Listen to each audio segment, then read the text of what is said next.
Middays.com. Now, here are your hosts, Greg Gaston and Eli Savoy. I got a piece of land out in the countryside. Lay back and smell the sun. Warm up the Georgia pie. Feels so good to be taking it easy. Why would I ever leave? 'Cause I know I got some good friends. Good Thursday morning, everybody. Welcome into Sports 56 Middays on this Ice-ageddon Thursday, February 11th, 2021. Greg Gaston, Eli Savoy, Gabe Kuhn, and a cast of thousands here on this Thursday edition of Middays. I know it's an icy day. I hope your morning is off to a good start. We're here to warm you up, entertain you, educate you, and do all that good stuff. We're in the Family Leisure Studios, where family and fun come together. Family Leisure, 2120 Whitten Road, just north of I-40. Their factory direct pool and patio sale is going on right now. When you stop by Family Leisure, ask for an official Sports 56 mask and wear it. That's while supplies last. First hour of the program also brought to you by Action247.com. On the program today, the Tigers men's basketball program temporarily shut down as they've been hit by COVID. That means no game tonight against Cincinnati, and their big game on Sunday at Houston is in jeopardy. We will discuss that on the program. The Grizzlies go crazy last night from distance. A franchise record, 23 threes. What happened? They beat the Charlotte Hornets. We will discuss that on the program today. College basketball last night, Ole Miss with a very impressive win, and all of a sudden you start to look at that Rebels resume. Is it good enough to be in the at-large consideration? That's their fourth Q1 victory as they knock off 10th-ranked Missouri. We will discuss that on the program. Sean Coleman will join us at 11:05, host of the Locked On Grizz podcast and a writer for Grizzly Bear Blues. We will discuss the Grizzlies with him. Our friend Dave Sampson is back at 12:05, host of the Nothing Personal podcast, former Marlins president, and a guy who just recently battled COVID himself. We will talk to Dave about all that at 12:05. We got 2.5 questions on the docket today. Of course, we'll wrap it up as we do each and every day with one final thing. And yes, as Eli has on his background today, the photo of Tom Brady. Tom Brady's celebration of Super Bowl 55 for a 43-year-old, soon-to-be 44-year-old. I love it. I think it was fantastic. And that's another topic today. Of course, we welcome you to text in with comments and questions, concerns, 67129. And also, during segments we don't have a guest, you can hit us up on the First Bank phone lines at 360-8255. Are you okay? Did you survive this morning? Did you have to pull out the Eskimo dogs and sled your way here to Flynn Broadcasting? Are you okay? I'm good. You all right? Did have to find an ice scraper, but because I don't have an ice scraper, but I did find one. Do you not have a garage? I do not park my car in the garage now. The advantages of parking a car in a garage, you don't have to do any of that stuff, but a lot of people had to do it. The thing is, though, in all seriousness, I'm sure there were some rural areas outside of the city of Memphis that had a lot of ice, because I've read a lot of stories about the ice. There are accidents. Then again, there are accidents in Memphis, just dry, normal weather, because the drivers are horrible. But with a little bit of ice, it makes it very bad for them. They're not used to this stuff like you are, having grown up in Chicago, or Gabe in St. Louis, or me from the Northeast. But by the time I hit the road this morning, it was just water on the road. It was not ice, which was fantastic. But I also noticed that there wasn't that many cars. So I figure probably half of the workforce was given the day off for some reason. Yeah, I mean, well, obviously schools shutting down, and then also some places of business that are not open today. So, but yeah, when I driving, the roads were fine. There's ice on the other areas, but the roads with the traffic, especially the highways, were just fine. Had no issues whatsoever. So. Yeah, it was very weird to have the thunder ice storm, though. Mm-hmm. That was a little bizarre when I woke up hearing thunder and then ice hitting the windows. I'm like, this is not your average ice storm. You don't often – the thunder ice is a whole different thing. Yeah, I kind of got startled the one time. I didn't know what it was, and my cats were just like, what the hell is going on? But that's exactly what it was. Now, you said with the school closing, so are the Zoom schools also closed down? Those that are at home that haven't gone to school at all this year, they shutting them down too? I don't know what the situation is with those. Can you imagine that? Yeah, no school today because we can't do the virtual deal. You would think that school's on for them. But, of course, there are some that have to go to school, physically go to school. When I was a kid, we actually went to school. We went to the building, and those schools probably all shut down. I can't imagine anything's open, and that's understandable. Certainly, you have to make those decisions early now because of busing and things of that nature. When I was a kid, you found out 5 minutes basically before you were supposed to leave for school. Is there school? No school? No school? Fantastic. It's a snow day. It was always one of my great treats. We would get up in the morning and then we would, because you couldn't just get on the computer and check the internet. We'd gather around the radio and listen. So would we. When they get to that school closing listing, you just wait with just on bated breath, waiting. Please say us. Please say us. Please say us. Please say us. Then you're like, wait, the list is over. There's got to be more schools. Come on, you didn't say our school. Redo that list again. Oh, that was always fun. I loved gathering around the radio with mom and dad to listen for school closings. That's exactly right. It's the same thing that I did. Did you go to a public school or a private school? I went to a public grade school, a private high school. I did the same exact thing. Public grade school, private high school. And I remember there were times when they rattled off the list of the high schools and the public schools were off and the private schools, and there was only 2 of them, and one was way out in the boondocks. And we were always going to school. I mean, there were some times when we didn't have school because it was so bad, but there were a lot of times when the public school was off because of snow or inclement weather, and we had school. By the way, a couple of people text in, say the Shelby County schools are open today because they are all virtual. Yeah, that's what I just said. I was kidding. I was being sarcastic that they closed down the virtual schooling. Yeah, that would be interesting if they didn't have school today. Yeah, it's the computer is snow. There's snow. There's ice. We can't deal with the computers and things. Yeah, it's a wild, wacky world. But I did notice, as I said, driving in, not as many cars normally that are out there when I head to Flynn Broadcasting than there usually is. All right, so since you got the photo behind you, we might as well bring up Tom Brady first. Tom Brady partying took us off yesterday as they had a boat parade in Tampa Bay for the Buccaneers, Super Bowl 55 champions. And everybody and their mom has a comment about Tom Brady. I think it's fantastic that Tom Brady just let his hair down and got drunk as hell. I think it's all that video. I laughed my rear end off to watch him not be able to walk. Is priceless stuff, and I like the fact that he tweeted about it, and I bet Tom. See, this is what Tom's going to learn. He can still play football, and he can be really good at age 43. I bet he's learned that the hangovers at 43 are a lot different than the hangovers at 23. That's easily the most human I have seen Tom Brady ever. I was just going to say, looking at that, you go, okay, he is a human. He's not a robot. But I will say, he's got a social team, right? Like he's got a team running his Twitter. It's not him. It can't be him. Because it's always a perfect tweet. It's perfect for the situation. I bet he does. Yeah, why can't it be I bet him? he does. I'm sure he has other people that tweet from it for him, but I bet he does a lot of tweets himself. I say that because I found that drunk tweet just perfect in the moment. And I just have a feeling he didn't do that. That one he may not have done because I'm not sure he could have even picked up a phone to type anything in the state he was in. When I first watched it, I was like, "What?" And then I was like, "Oh my gosh, that's him coming out of this parade." The dude is hammered. Like just the look on his face is he's just so kind of happy, goofy, drunk, giggly, and you just don't expect that from Tom Brady. Like that's just because you do feel at times that he's like not human, he's a robot, and just to see him hammered, where well, we've all been there before.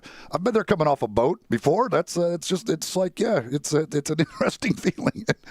But good for him to have the people who were helping him, because if they would have let him just try and stand by himself, I don't think it would have ended well. Yeah, he would have ended up in the water trying to walk down the dock. He had a lot of support, but yes, I think it was really, really cool. It put a smile on my face. And you thought he was done completing passes on Super Bowl Sunday. He completed one more pass yesterday, the Vince Lombardi Trophy. being thrown from one boat to another. That's a ballsy move, man. Like, I think just to decide, hey, here's the Lombardi Trophy. Hey, you guys want this back there? Here, I'll toss it to you.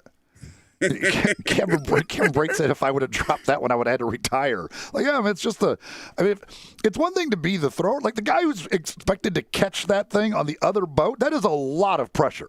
That is a ton of pressure when that thing because you're probably even thinking, like, is he really going to throw this to us? And then when it's in the air, you're like, oh, crap, he actually threw this thing. We got to catch this. Could you imagine, hey, what happened to the Vince Lombardi Trophy? It's down in Davy Jones' locker. It went down to the bottom of the bay. Yeah, that was ballsy. They said it was 7 pounds. I figured it'd be more than that. Me too. It looks way heavier than 7 pounds. And then again, what state of inebriation was Tom Brady in when he threw the Vince Lombardi Trophy? Was he still early in his tequila day, or was he later in his tequila day? That had to be early. Yeah, because that was a good pass. Because once he got off the boat, the video, it didn't look like he was in any shape to throw anything. True. Except throw up. The impressive part about the catch was, though, they caught the actual ball part of the trophy too. Right. Like, it wasn't like just like they actually caught the ball on the trophy, which was, I thought, very impressive by the folks on that boat. One thing that may shock you from the parade yesterday, Gronk was drunk and dancing. You didn't expect that one. Now that's one you're shocked. Now Brady, you know he's going to get hammered, but with Gronk, mild-mannered Gronk, to do what he did. I can only imagine, like, the how much fun, like, Gronk was having seeing Brady in that state. Oh yeah, because Brady has probably made fun of Gronk many times for being in that state. And Gronk finally got the opportunity. Like, look at you, dude. You can't even walk. I mean, come on, man. Like, I'm going to guess that Gronk really enjoyed Brady in that state. You think somebody asked JPP to tell and show everybody how many beers he's drank? What is that, seven and a half? That's come on now. I'll be here all week. Cheap shot. I'll be here all week. Goodness Cheap gracious. shot. But did you guys see, real quick, did you see Gronk show up with a case of water? Responsible Gronk. Responsible Gronk showed up yesterday. Gronk knows how you do boat parties. Brady doesn't. You got to make sure you get out of that boat. Things it happens in a hurry, man. Things will come at life comes at you in a hurry on a boat. Alcohol tastes better on a boat. It goes down easier on a boat. You got to make sure you have you got some water to mix in there because it's Gronk is experienced. It helps out your sea legs. Yes, Gronk is an experienced boat partier. I mean, he used to have they didn't do the Gronk cruise or whatever. He knows. This is not his first rodeo. Brady should have hung around Gronk and learned some lessons on how you do it on the boat. Well, good for Tom Brady. Glad he had a great time. The celebration looked like a lot of fun. I'm not sure if they're going to have any other type of parade on land for the Buccaneers, but good for the Bucs and their fans. They're good to see that when you're Tom Brady. Like, see, there are somewhere out there probably quite a few videos of me like that coming off a boat at Pickwick. That I just thought of myself at Pickwick. That's all I could think of. Wait, you're saying there are videos? Oh yes, somewhere. Somebody's got some videos. Please, if there's anybody listening who knows Eli, who has partied with Eli at Pickwick, we would love to have. I would love that for like damning stuff for later in life. Just to have that in my pocket. It's not nothing damning. You never know. I got drunk. Yeah, but when you're drunk, you don't know what's going on. You don't know what's happening. Life comes at you fast on a boat, man. I'm telling you, a boat is different. Partying on a boat is just different, man. It's just the alcohol goes down way better on a boat. That sounds like a saying from Ferris Bueller 2. Life comes at you fast. All right, so last night, life comes at you fast. We were talking yesterday about the Tigers playing Thursday against Cincinnati, which obviously is today now. And now we talk about the Tigers not playing Cincinnati because life does come at you fast, especially during this COVID-19 deal. And all of a sudden, boom, the Tigers are hit with COVID-19. There's at least one positive test, if not more, within the program. And the American Conference shut them down immediately. There will not be the game tonight. The game on Sunday at Houston. And we've been talking about that now for a while, how big a game it is for Memphis to try to pick up a quality win. And we're talking about a quadrant 1 win. That seems to be very much in jeopardy. And then next week they play at Wichita State on Thursday. We'll see how long it takes, how long they need to be quarantined, how many people's been affected, who's been affected. We may not know that exactly. But this is certainly a bummer for the Tigers. We had Danielle Lerner on yesterday from the Daily Memphian as we talked about how well the Tigers have been playing lately. They're in a nice groove for this tough stretch run, and now it's on hold. Yeah, and I mean, just looking at it with the way these things have gone, I don't see how they could possibly play the Houston game. I don't see how if you're going to get shut down on Wednesday, that somehow that you're going to be ready to play on Sunday. Mm-hmm. I don't. I mean, the near impossible. The question would be the Wichita State game next week. Like, to me, the Houston game probably won't even be a question, and it becomes, can you play the Wichita State game next week? And as we talk, I mean, there's just not much time to make up these games. I mean, there isn't openings on the schedule as it stands right now. So if you have another couple of games, which we know we got the one tonight, and again, in all likelihood Sunday, I don't know how you're going to make these up. I don't know where you could possibly, you still got the Temple game hanging out there as well. I don't see how you're going to make up many of these games. Yeah, and I wonder how good the American Conference is in working with an individual school to reschedule, not necessarily just the games they missed, but to be able to, as you said, with limited amount of time left, maybe bump one of their games to put in a Houston-Memphis game. In other words, if you can't, because you don't have the time, have a chance to make up that Houston game, would Memphis be able to bump a game against somebody else, let's say South Florida or Tulane, to play Houston since it's so important? And you would think with the American Conference trying to get multiple teams in the NCAA tournament that they may want to do that. It's not a guarantee, but Memphis needs those games against Houston. Now, they need to do something once they play those games, but they need both those games. And if you don't make up this one, you're basically down to one opportunity, that last game of the regular season at home against Houston, which, again, who knows what position you'll be in going into that game. Yeah, and I asked Jeff Crane a little bit of something like that. Asked him about, whether, with the Temple game, would there be the conference, if they can't get it done, with Temple, could the conference step in and say, like, listen, Memphis is, battling for a conference title. They need to play this game. We've got to figure out a way to do it. And he said, for the most part, it has been up to the schools to get those games rescheduled. And to this point, really, the conference hasn't stepped in at all and done any of that stuff. Now, as we get later, could something happen? I don't know. But again, I mean, you just look at that schedule. I don't know where you're going to find room to put games in when I don't think they don't have they play twice every week for the remaining schedule, don't they? Yes, but you could play 3 times. You can add a game. The Memphis women have rescheduled games for Monday and Wednesday next week against Wichita State, and then they play on Saturday. So you can get 3 in. But your point's well taken. And my point would be, and I know this is not the last week of the regular season, but if it is, the question is, could you bump a regularly scheduled game where it really has no meaning, quite honestly?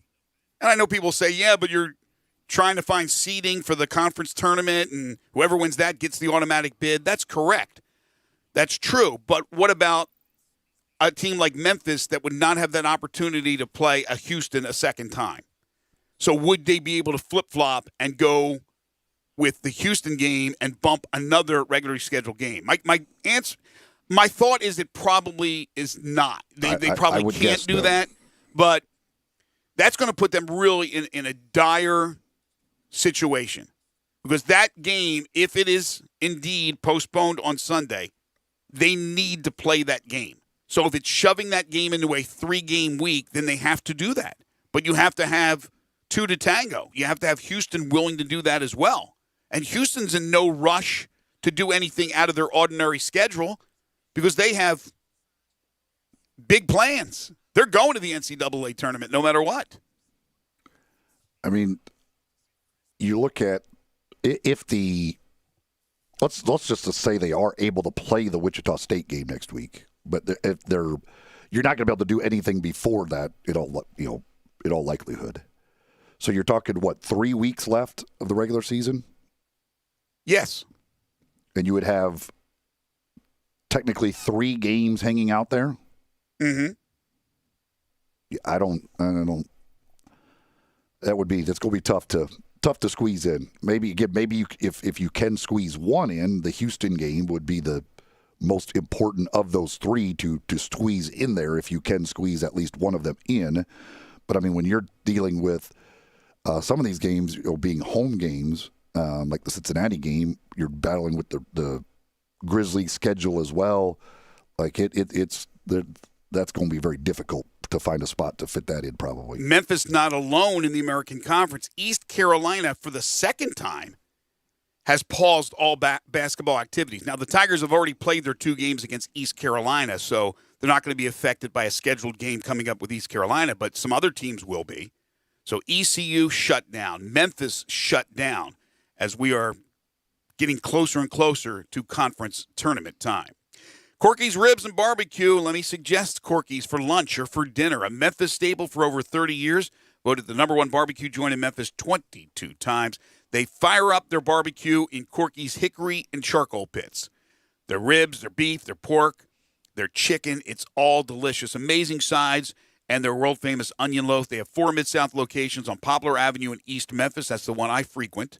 Poplar Avenue in Collierville, Germantown Parkway in Cordova, and Goodman Road in Olive Branch. You can carry out their great food, dine in, or have Corky's cater an event.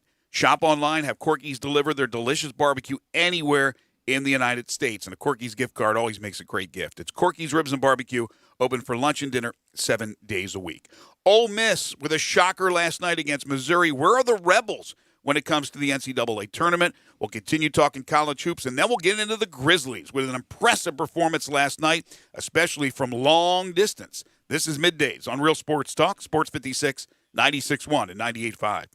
Do you know who I am? Who are you? I'm Superfly TNT. Johnny Radio. Where do you want to be? 1 to 3? Right here with me. Sports 56, 98.5, 96.1 FM, Monday through Friday. This is Sports 56 Happy Hour, your good buddy Johnny Radio. Hey, Dave Woloshin here. I want to talk to you about my good friends at PrestoShutters.com. They're open right now, and prices don't get any cheaper for window replacement, window treatments, exterior shutters, inside plantation shutters, roller shades, blinds, whatever window fashion you need, they've got. Amazing deep discounts, including installation. Everything you need is American-made. Visit PrestoShutters.com or call them at 901-244-7484. That's 901-244-7484. When you think about Memphis-style hot wings, you better be thinking about Crumpy's Hot Wings, because they're made from the freshest ingredients and always deliver that mouth-watering taste that you expect from your hot wings. Now you can visit their new location at 420 South Germantown Parkway. You can also call them at 901-207-1273 and see for yourself why Crumpy's is simply the best. Ask for the Sports 56 Special, which is 20 pieces of whole wings, large fries, and 4 drinks at just $38 for your family or group gatherings. Crumpy's Hot Wings, simply the best. This is a job alert. If you're looking for work, this will interest you, whether you're looking for full-time, part-time, or even something temporary if you've been recently furloughed. Text 107-JOB to 49330.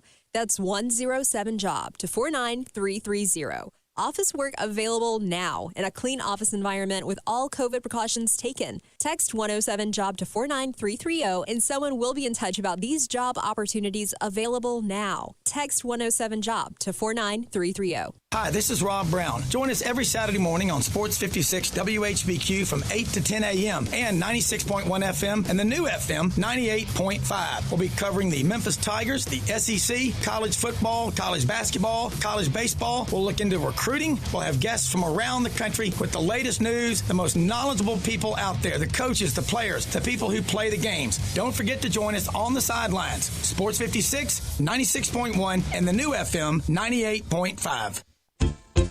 If you're going on vacation, making a college campus visit, or if business takes you out of town, there's just no better place to board your dog than Barks and Recreation, 965 Reddick Cove between Bud Davis Cadillac and the Blue Plate Cafe in East Memphis. Boarding, daycare, grooming, we have the best of everything at Barks. Indoor-outdoor kennels so your family member can go in and out as they please. Indoor and outdoor play areas. 4 walks a day. Group play and individual attention from the best staff in the Mid-South, which includes an overnight staff to ensure the safety and comfort of your pet 24 hours a day. All reasons to choose Barks and Recreation above all other boarding and daycare facilities. BarksDaycare.com or 509-0909. Check us out and make your reservations now at BarksDaycare.com. If your dog could speak, he'd say Barks. First Bank is here to help you, whether you're a business looking for a loan to expand or refinance an existing one, a homeowner looking for a mortgage or home equity line, a consumer wanting to finance your dream car, or wanting a competitive rate on your CD deposits. Let First Bank try to handle your banking needs. Stop into one of First Bank's 3 local branches today, 6482 Poplar Avenue just east of International Paper, 8398 Highway 64 across from Wolf Chase, and 6280 Highway 64 in Oakland. Or check them out online at firstbankonline.com. Member FDIC, Equal Housing Lender. Now, back to Sports 56 Middays. This hour is brought to you by Action247.com. Here once again are Greg Gaston and Eli Savoy.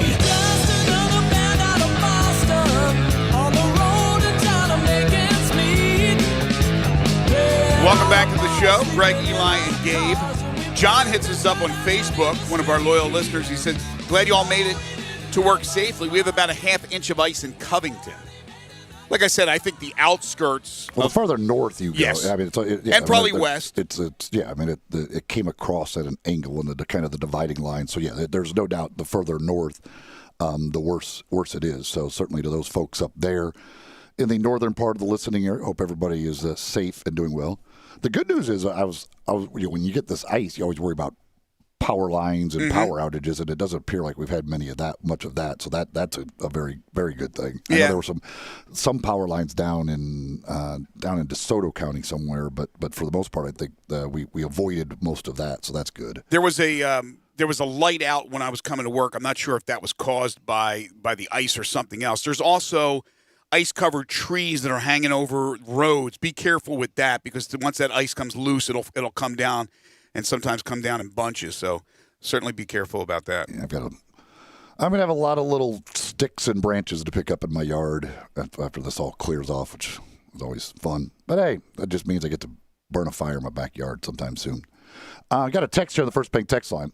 It says, in light of the Tigers' success, can we say Penny looks like a rookie coach that is finally getting it together, a coach that waited too long to take charge, or Coach of the Year in the American? All right, how are we measuring success here? Because they've won some games now against East Carolina, and I mean, the fact that they're winning games, yeah. I mean, I don't want to poo-poo it, but Coach of the Year? Well, no, he's not. I guess maybe if they were to beat Houston twice and win the conference, then he would be in that discussion. He would be the Coach of the Year if they beat Houston twice. There's not a lot of choices. There's not a lot of Calvin options. Sampson. I mean, the guy lost the Player of the Year in the conference and is still going to win the conference in all likelihood. It's a bad conference this year with a really good team in Houston. Yes, if Memphis were to go on and get to play Houston twice, we hope, again, it's not yet official that the game's off Sunday, but it doesn't look like it's really possible. And they beat Houston, yes, okay, then the texter would be right. But I don't know if it's the players finally getting it. It's just they're making some shots now. They're they've never lost confidence in themselves, and I think the chemistry of the team is pretty strong. I think the players know their roles. He's tinkered with the lineups. I think he's more comfortable now with Boogie starting, Alo coming off the bench. And again, guys are hitting open shots, so they're getting them shots in space now. So there is a lot of things that they've improved upon, the changes that they've made offensively. So Penny's done a good job in that regards. But again, I wouldn't go crazy here until they show us that they can beat somebody like Houston. That's why it's so frustrating that this has happened, and you can't more than likely play them at least this first go-around. I would go to the first of the three things. And I do. I think it's it looks like a rookie coach that is finally getting it more. I think he's understanding the personnel he has and how to put them in a better position to succeed. Yes, the unfortunate thing is he's not a rookie coach, but yes, the point of the text Well, he is. is. I mean, I'm not. He's in his third year, but he is a rookie college coach. I mean, I think that's the point, that he's finally getting it.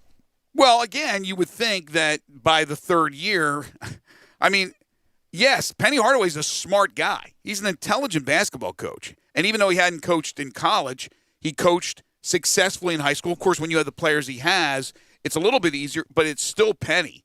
So Penny, to now be in his third year and finally getting it, that's a little concerning. I don't know if it's all that finally it's all of a sudden the light bulb's going on and he's clicking now. Yes, it took definitely that first year to get adjusted. Last year, until the season was abruptly halted, was a disappointment up until that point. Now, could they have figured it out? Maybe they could have.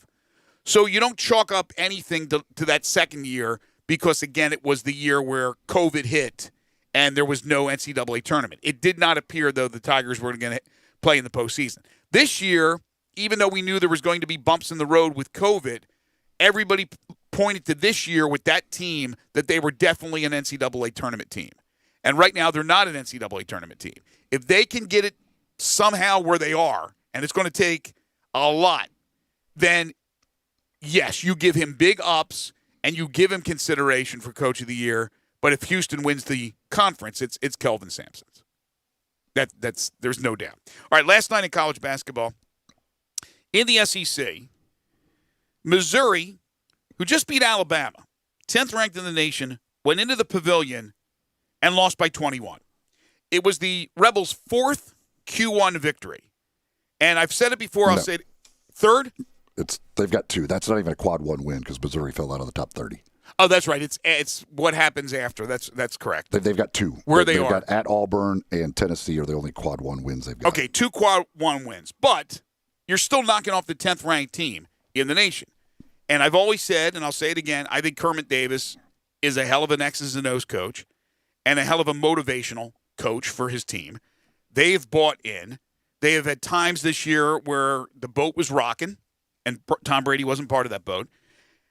And then they come back and they win by 21 over Missouri.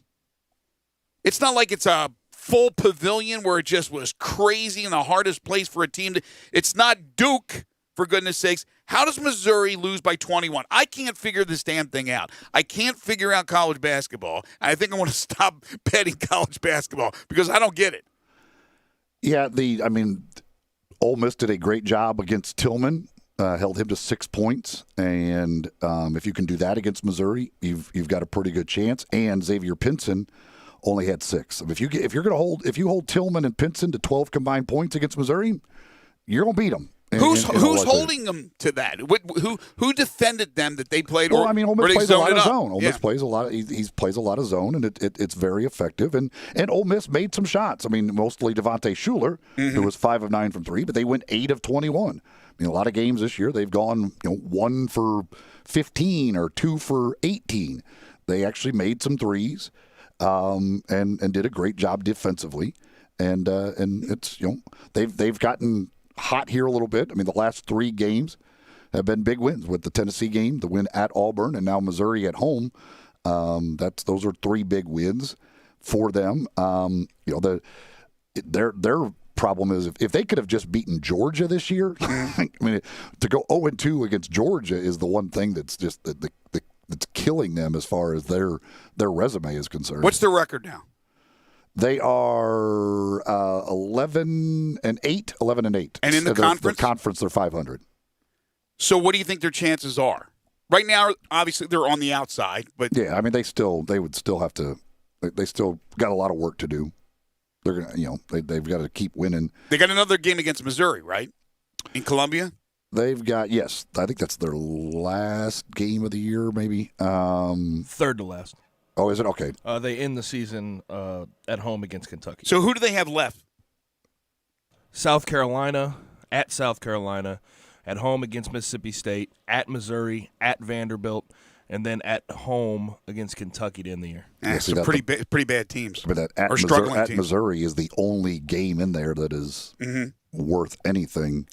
That's at least at South Carolina is a road game. I don't that will be probably quad 2 maybe. I don't know where South Carolina is in the net, but yeah, that's that's not a whole lot of resume building material remaining on the schedule. It's not, but if you can roll off those W's, there's an opportunity. Last night, LSU beat Mississippi State 94-80. Of course, the Rebels in Mississippi State, as Gabe just mentioned, coming up.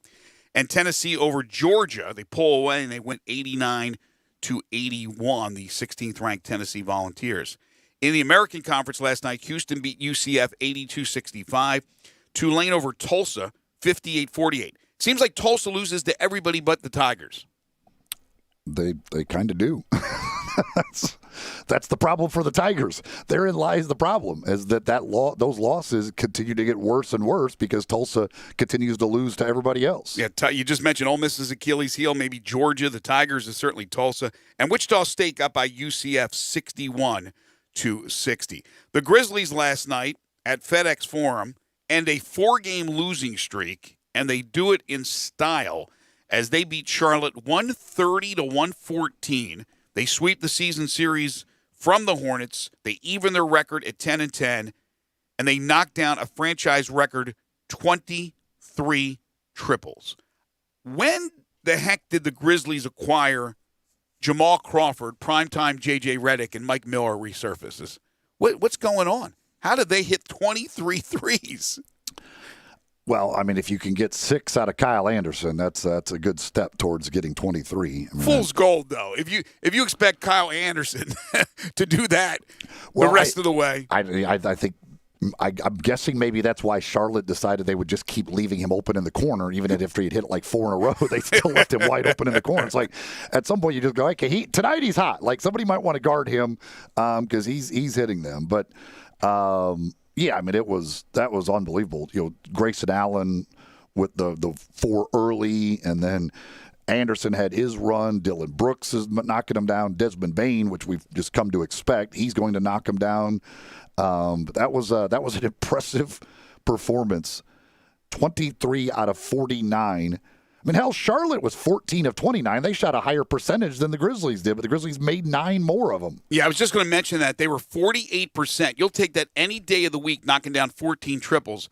But the Grizzlies with 49 three-point attempts, where does that stand in their history as far as numbers of attempted threes? I would assume if it's not the most ever, it's one of the most ever. I don't know for sure if that is, but that is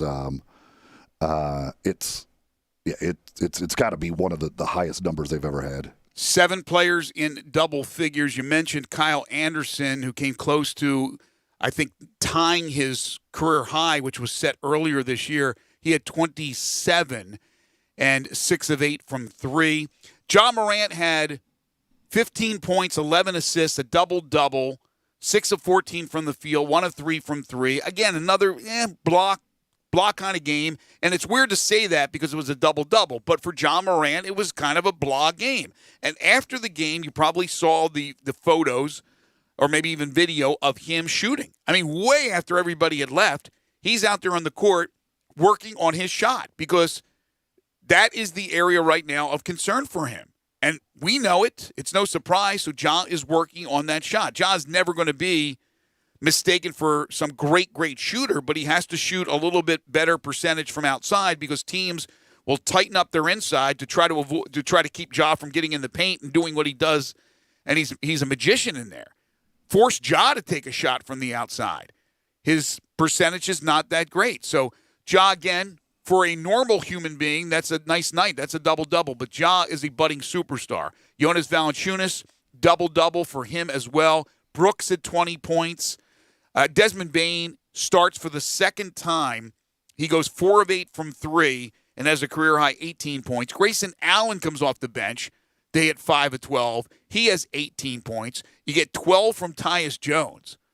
Everybody seemed to contribute last night. Now, it was a 2-point game or a 1-point game at halftime. What was it? It was 70-68. Yeah, 2-point game at halftime. I thought LaMelo Ball in that first half was just as good, if not maybe even a tad better than Ja. And then in the second half, the third quarter, I don't know what the Grizzlies did at halftime. But whatever it was, bottle that stuff up. Yeah, that third quarter, that was in the first meeting. It was the third quarter that opened that game up for the Grizzlies as well. But, LaMelo was good. And I don't even think he played in the fourth quarter at all. He might have played a little bbit, but he didn't really play in the fourth quarter.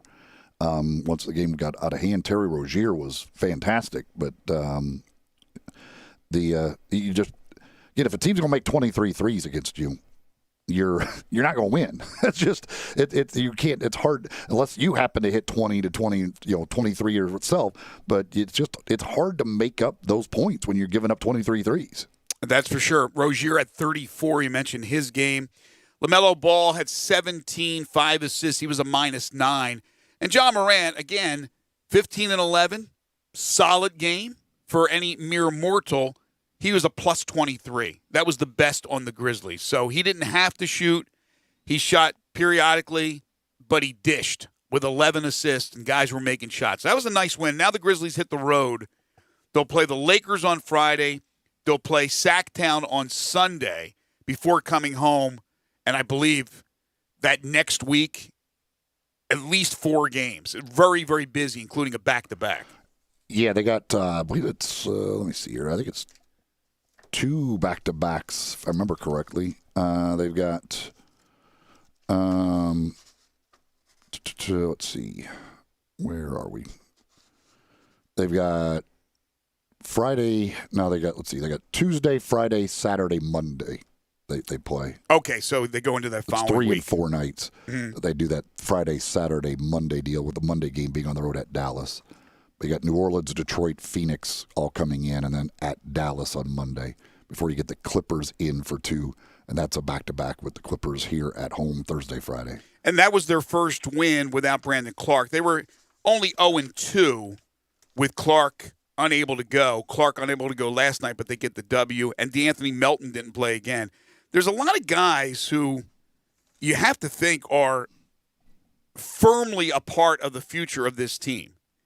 But it's being able to figure out if it's a full team with no injuries, who are the odd guys out? This is a good problem to have if you're the Grizzlies and you're Zach Kleiman and Tayshaun Prince and, of course, head coach Taylor Jenkins. But we still haven't seen the full arsenal. And hopefully, more than likely not this month, we'll see the return of Jaren Jackson Jr., and we'll see the debut of Justice Winslow. I was looking up numbers last night, and the Grizzlies have played, up until this point, the last 3 years, 185 games. And Jaren Jackson Jr. has played in 115 of them. So he's missed 70 games. And that's concerning because he's been hurt a couple of times now in his career. And while he's on the floor, he's really, really good. But the best player is the available player. And we don't know about Winslow. So until they're all back, then you can really decipher who is a part of the team moving forward as a rotation player, as a starter, because you're not going to be able to use all these guys once everybody is healthy. And that's, again, a good decision or a good problem to have, but a tough decision for Taylor Jenkins. This is Middays on Real Sports Talk, Sports 56, 96.1 and 98.5 FM. We are Real Sports Talk. Sports 56 WHBQ. Available on your radio dial at 560 AM, 98.5 FM, and 96.1 FM. As well as online around the world at sports56whbq.com. Take us with you everywhere on your phone or tablet by downloading the Sports 56 app. And at home, tell Google or Alexa to play Sports 56. Wherever you are, stay tuned to Real Sports Talk. Sports 56, 98.5, and 96.1. I Buy Houses, 901-406-1101. That's 901-406-1101. I Buy Houses. I Buy Houses will buy a house in any area, in any condition, and yes, it's guaranteed to close in 5 days. If you need to sell your home quickly, call 901-406-1101. If you've been through a divorce, if you lost your job, if you're tired of renters, I Buy Houses can get you your money quickly. I Buy Houses will buy your home in Shelby County, DeSoto County, Memphis, Bartlett, South Haven, Horn Lake, Olive Branch, anywhere and everywhere in between in any condition. And yes, they're open 24 hours a day, 7 days a week. I Buy Houses, 901-406-1101. That's 901-406-1101. Grab that pen, 901-406-1101. I Buy Houses. Looking for a high-efficiency planting solution? The Case IH 2150 Early Riser Planter combines the industry's most accurate planter technologies with a rugged row unit for a fast and uniform emergence. The Case IH 2150 Early Riser operates at your speed and adapts to unique field conditions so that you can maximize your yield potential. Stop in or call Mid-South Ag Equipment at 662-890-3141 to learn more. That's Mid-South Ag, your Case IH Equipment headquarters.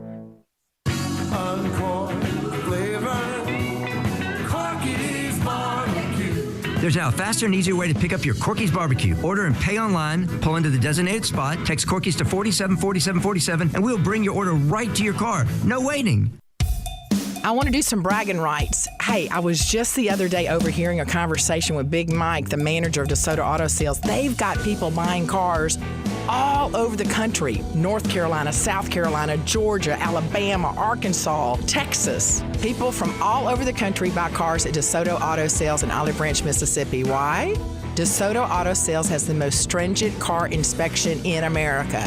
They get it right the first time. Quality and low mileage, factory warranty on most vehicles.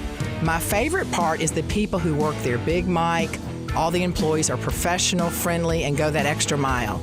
Expect as you walk in the door, you are treated like family. DeSoto Auto Sales understands your time matters. We can help you find your dream car and get all the paperwork finished in less than an hour. Come see us at DeSoto Auto Sales and be part of our family. Have a great buying experience every time. 662-890-7184. Do you know one of the best things you can do for your employees or family's health? Provide Arctic Clear bottled water. Arctic Clear bottled water is your locally owned and operated bottled water provider. Arctic Clear is 100% natural spring water with free delivery and setup, dependable service, and no long-term contracts. What an easy choice. Call Jeff Manus today, 901-382-2363, or visit arctic-clear.com. Arctic Clear bottled water. Call now, 382-2363. That's 382-2363. Now, back to Sports 56 Middays. This hour is brought to you by Action247.com. Here once again are Greg Gaston and Eli Savoy.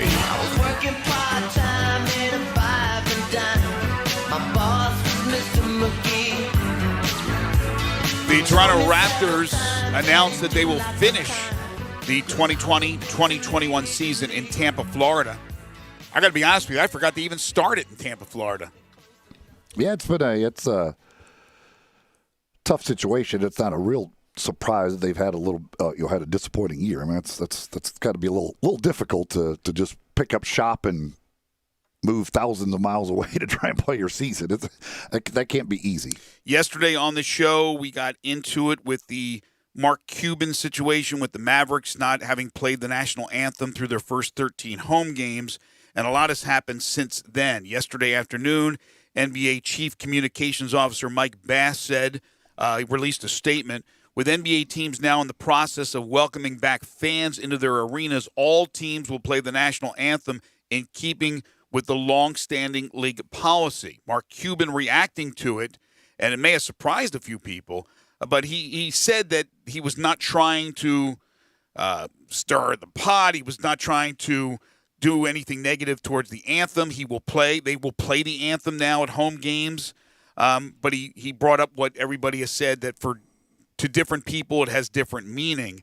But we were saying on the show, and I think a lot of people who had texted in, that why not play the anthem? It's always been played. Again, you can get into the history of the tradition, when it started, and we talked about that a little bit as well. And why, frankly, do they have it? The thing is that they have it, and it's part of the NBA. And so Mark Cuban is now going to play it and give the teams, the players who are required to be out there to stand for the anthem, and give the fans their opportunity to decide what they want to do. So Mark Cuban it's not like he's giving in. There was never, he said there was never some agenda that he was setting. But it was wild because nobody really said anything, and it wasn't that noticeable because there wasn't that many fans, I would imagine, that went to games early on in the season in Dallas. Yeah, I mean, if as I said yesterday, I don't care if they play the anthem or not. If they don't want to do it, don't do it. If you want to do it, do it. If you want to make a league, if it is a league rule and you say everybody's got to play it, so be it. I would be fine, and I'm fine with any way they want to do it. I don't need the anthem played before games. I'm completely fine with the anthem being played before games.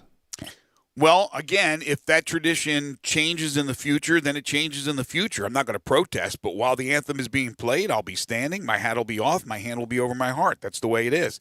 And I have no problem with the NBA continuing to have this as part of their policy.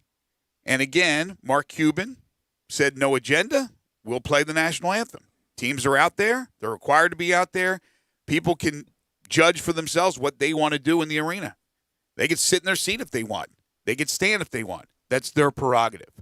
Congratulations to Mason Miller, Mike Miller's son. Of course, Mike coaching up Mason at Houston, one of the top high school basketball teams, not only in the state, but really in the Southeast, named a TSSAA AAA Mr. Basketball finalist. So good for Mason Miller. I'm sure some other players as well from the area that have also been nominated. Yeah,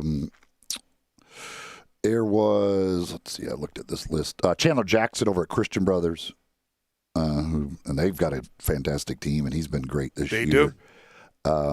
Cameron Jones at ECS is on that list, I know. I'm sure if Kennedy Chandler was still here playing at Briarcrest, he would be, but he's now Alex at Anderson, IMG. Tipton, Rosemark. Wow. I think that's the ones I saw for the guys. That's impressive. A player from little old Tipton Rosemark, who is a Mr. Basketball finalist. Good for them.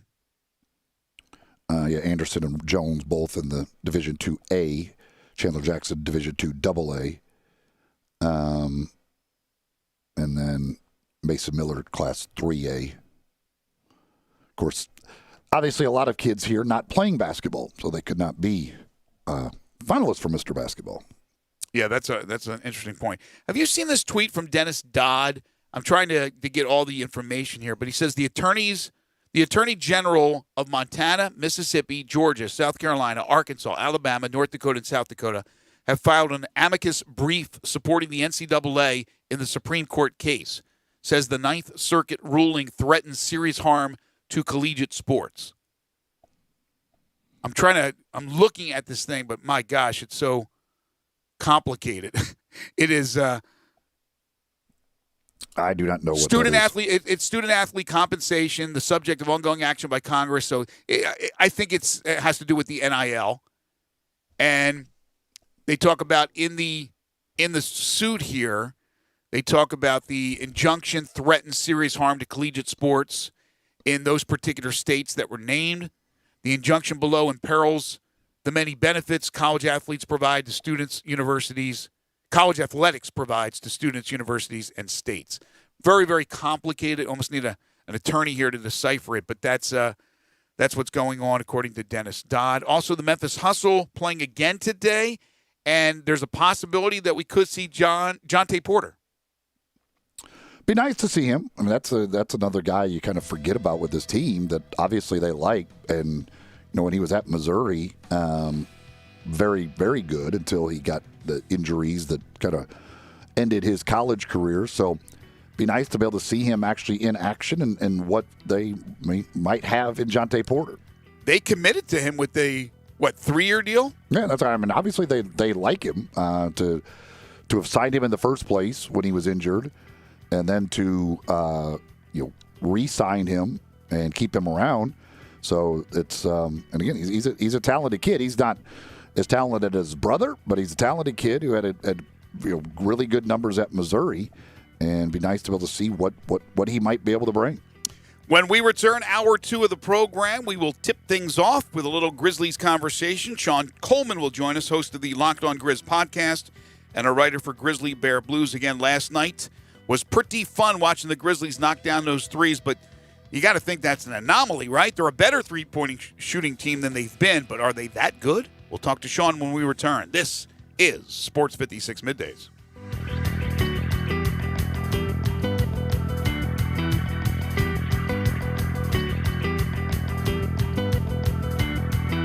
The folks at Homer Skelton Hyundai want to say thank you. Thank you, Memphis, for another spectacular year. They set records, but I can understand why. You think about the product. Where else do you get a 10-year, 100,000-mile limited powertrain warranty? That's what you get on every new car at Homer Skelton Hyundai. Oh, and thank you again for the 11th straight year, the #1 certified pre-owned car dealership in all of Memphis. It starts with that product, but then it goes to the shopper assurance. Where else do you go where you get transparent pricing, flexible test drive, take the car for a couple of days if you want, streamlined buying process? You're not going to be there all day, in and out. And then, and I have not seen this anywhere else, the 3-day worry-free exchange. You buy a new car, if you've got any buyer's remorse, you've got 3 days to change your mind. Just get on Lamar, take it into Mississippi, the first exit's Craft Road, turn left, and go see Chris True and all the gang at Homer Skelton Hyundai.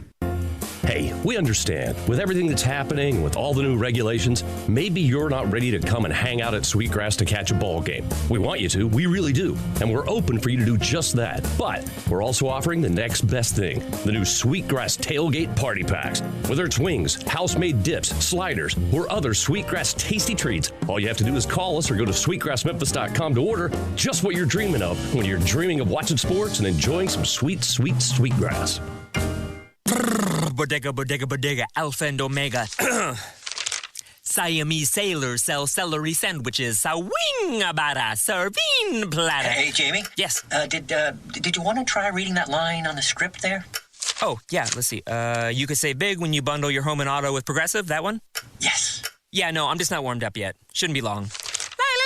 Detector test. Bundle your home and auto with Progressive today. The marmot mangled my mushy pork pancake. Progressive Casualty Insurance Company and Affiliates. Need to sell your home? You're in luck because I buy houses. All you have to do is call Bill at 901-406-1101. That's 901-406-1101. Grab that pin, 901-406-1101, or just save it in your phone.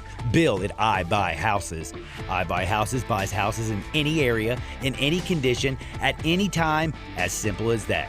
I Buy Houses is guaranteed to close in 5 days. So if you need your cash fast, just call Bill at I Buy Houses, 901-406-1101.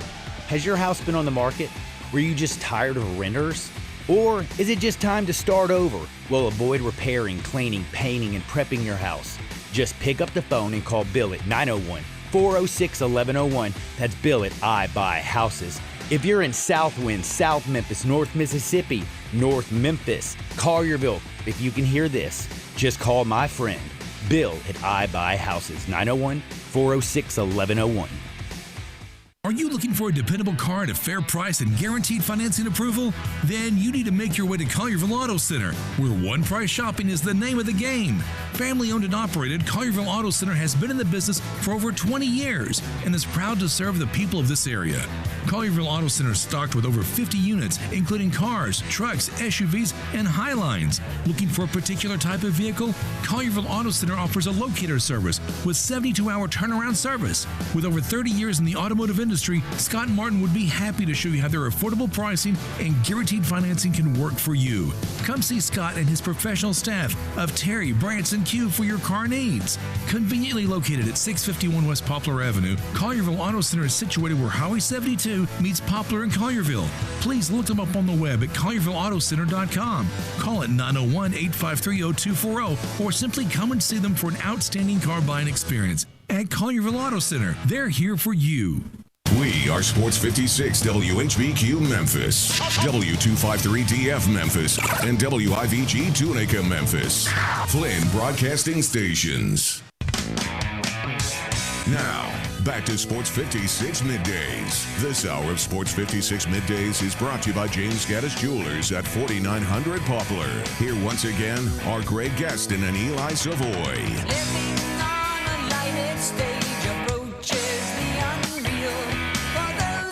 Welcome back, everybody. 11:02 the time. Hour number 2 here on Sports 56 Middays. Greg Gaston, Eli Savoy, and Gabe Kuhn with you on this Thursday, February 11th, 2021. We're going to talk some Grizzlies with Sean Coleman in just a moment. We're in the Family Leisure Studios where family and fun come together. Family Leisure, 2120 Whitten Road. That's just north of I-40. Second hour of the program is brought to you by our friends at James Gaddis Jewelers. They're located at 4900 Poplar Avenue. between Mendenhall and St. Elmo. On the web at gaddisjewelers.com. They are your bridal, engagement, and anniversary jeweler headquarters. Been serving Memphians and Mid-Southerners for over 24 years at that same location. If you have any questions, you can call them at 901-767-9648 or just stop by, say hello, tell them you heard it here on Sports 56 Middays. Guys, it's not the easiest thing to pick out that right engagement ring. It's one of the biggest decisions you'll make in your life, but James Linden, the rest of the pros at James Gaddis Jewelers will answer all your questions and steer you in the right direction. Make sure you purchase that right rock for your lovely bride. James is a master jeweler, certified appraiser, diamondologist, and graded by the Gemologist Institute of America. They are full-service jewelers with 2-bench jewelers ready to serve you. They will buy your gold and silver, and gold is on fire right now. And check this out. They can customize jewelry, make it to your specifications, and if you like, provide a free 3D rendering of what it will look like in just 2 days. They can do that via the computer, so check them out today. James Gaddis Jewelers at 4900 Poplar between Mendenhall and St. Elmo. On the web at gaddisjewelers.com. It is time to bring in our friend Sean Coleman, host of the Locked On Grizz podcast and a writer for the terrific website Grizzly Bear Blues. You can follow him on Twitter at StatsSAC. He joins us now on Sports 56 Midday. Sean, how are you today? Doing good, trying to stay warm. It's a bit of a challenge today, but hope you and Eli and everybody are safe. And thank you for having me as always. Greg. Well, thanks for joining us. And as warm, or as hot, I should say, as the Grizzlies were last night, I'm surprised that we got a bit of an ice storm this morning. That was pretty special to watch what they were doing last night. So the question, Sean, was that an anomaly, or that is something, maybe not 23, but that's something we can look forward to here in the future, the Grizzlies shooting threes at a higher percentage?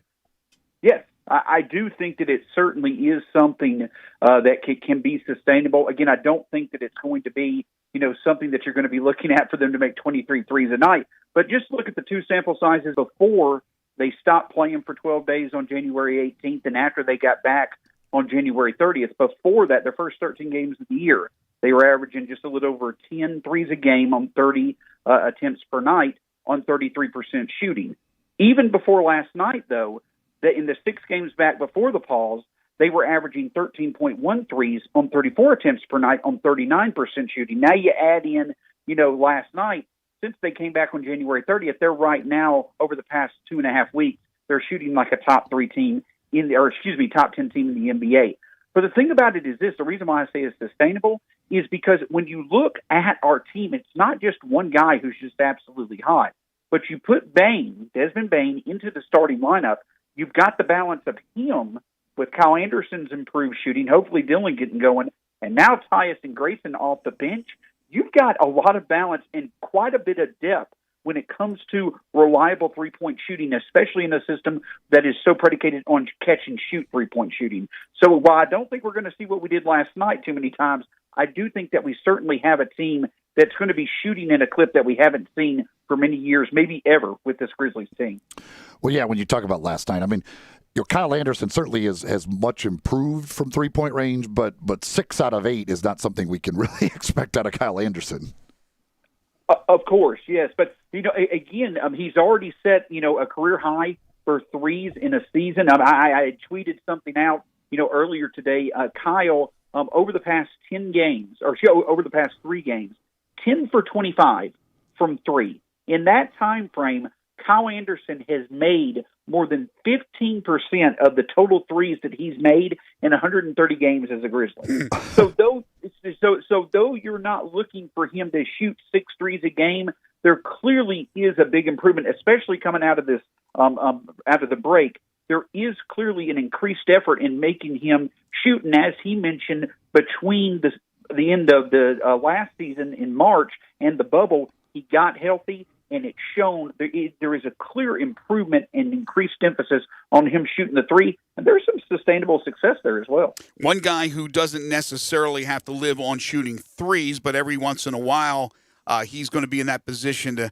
maybe have to make a big three, and that's, of course, the star Ja Morant. But his overall shooting, he's been struggling. Let's be honest. Last night after the game, he took extra time late in the game when everybody was gone, later in the night, I should say, and he went out there on the court and started to shoot, to get some more reps in. How important is that for Ja Morant in his total game when we know how good he is driving to the hole, dishing and get others involved. How important is it for him to be a better long distance shooter with his repertoire of things that he does?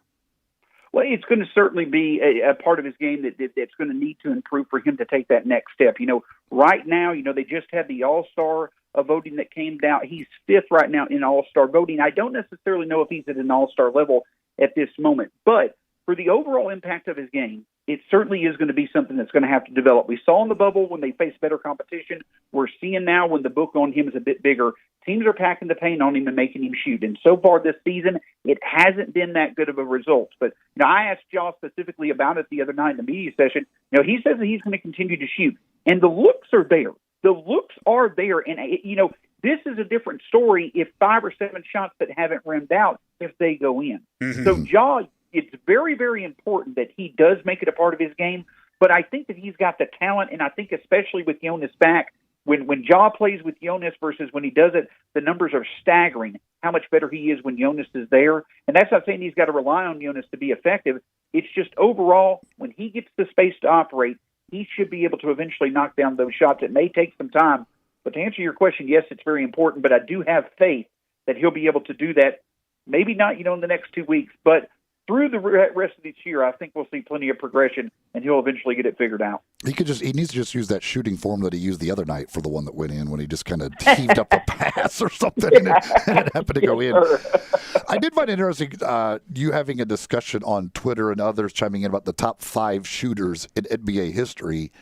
And you and a lot of others, it says a lot about the Grizzlies' history of shooters when you already put Desmond Bane among their top 5 shooters in their history. Yes, sir. And then the crazy thing about it is that, when you look at the Grizzlies' history of shooters, I was just looking at it today, it's astonishing. Like Dylan Brooks needs 6 more threes to become, I believe it was 7th all time on the Grizzlies' list of three-point shooters in franchise history.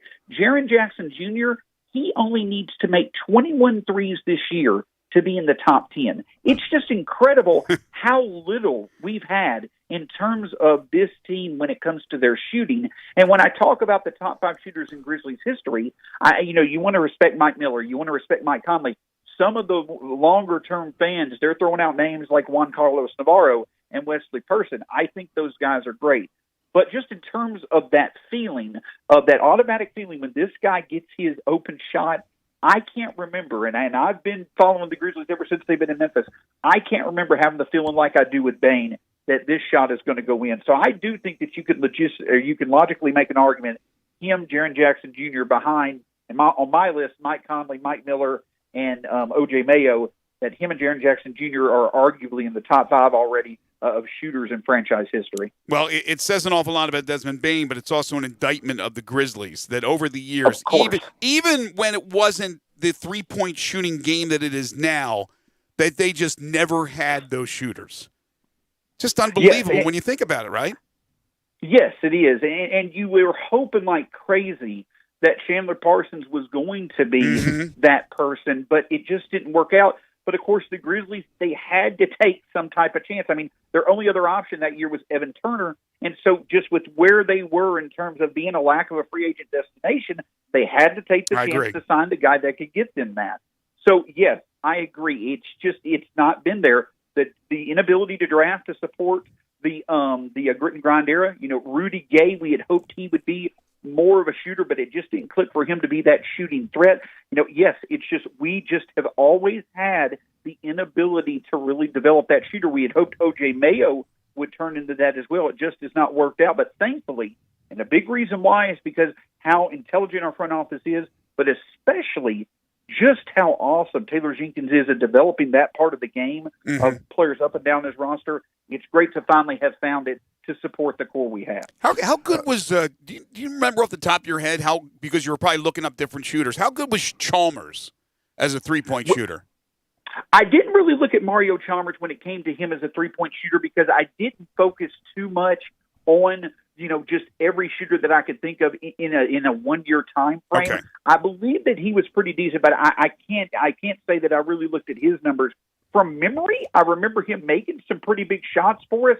I don't really know if he had the frequency that the others did, but I didn't really look at him through this exercise. But I will say I'm very glad that Juan Carlos Navarro is getting the recognition or is being remembered like he is, because when he came, and though I believe he only stayed 1 year, he was just absolutely lights out. He was the guy we hoped would stay to support our team as we were trying to get competitive, once we were around the time Powell was traded.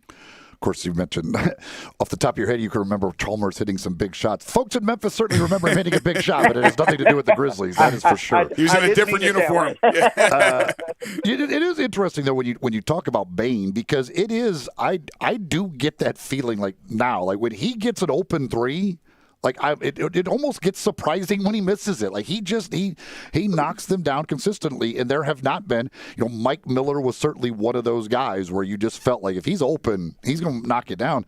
And they haven't had many. And for a guy 20 games into his NBA career, where you didn't have summer league, you didn't really have much of an off season at all, to do what he has done so far is really impressive.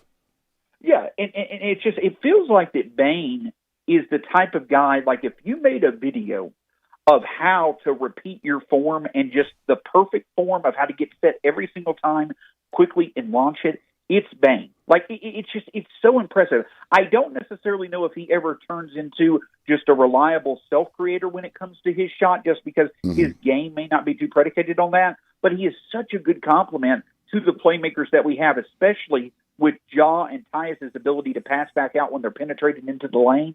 It's just, he is such a great target for them, and we see how Ja can set it up for him and Kyle and others. But I agree with you, his form is just magnificent, and how repeatable it is, but how pure it is as well. And like you say, it's a lot more surprising when he misses than when he makes it. It feels like he's going to make it every time.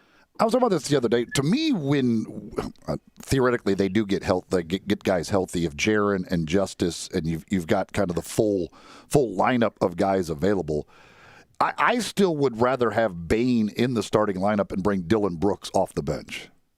Absolutely. I think we're to that point now. Before Bane was inserted in the starting lineup, our starters for the season were shooting 28% from three, last in the NBA. And that's the thing about it, is that now you insert Bane in the lineup where we start 8 for 15 one night, and then the next night we set a record for the threes. He adds so much to this lineup. And yes, he's going to have growing pains, but I think that the value that he adds with his shot and the consistency that you would have with him along with Jaren as your two shooters, and then Jaren and Justice as your main defenders, with Justice also being a secondary playmaker with Ja, you've got so many different options you can do with things, plus with Jonas in the middle. I think that would give us the most potential as our offensive unit goes. And with our defensive, impact that we've shown we can make, if we could ever get those two things to complement each other on a consistent basis, I think you're looking at a playoff team. But yes,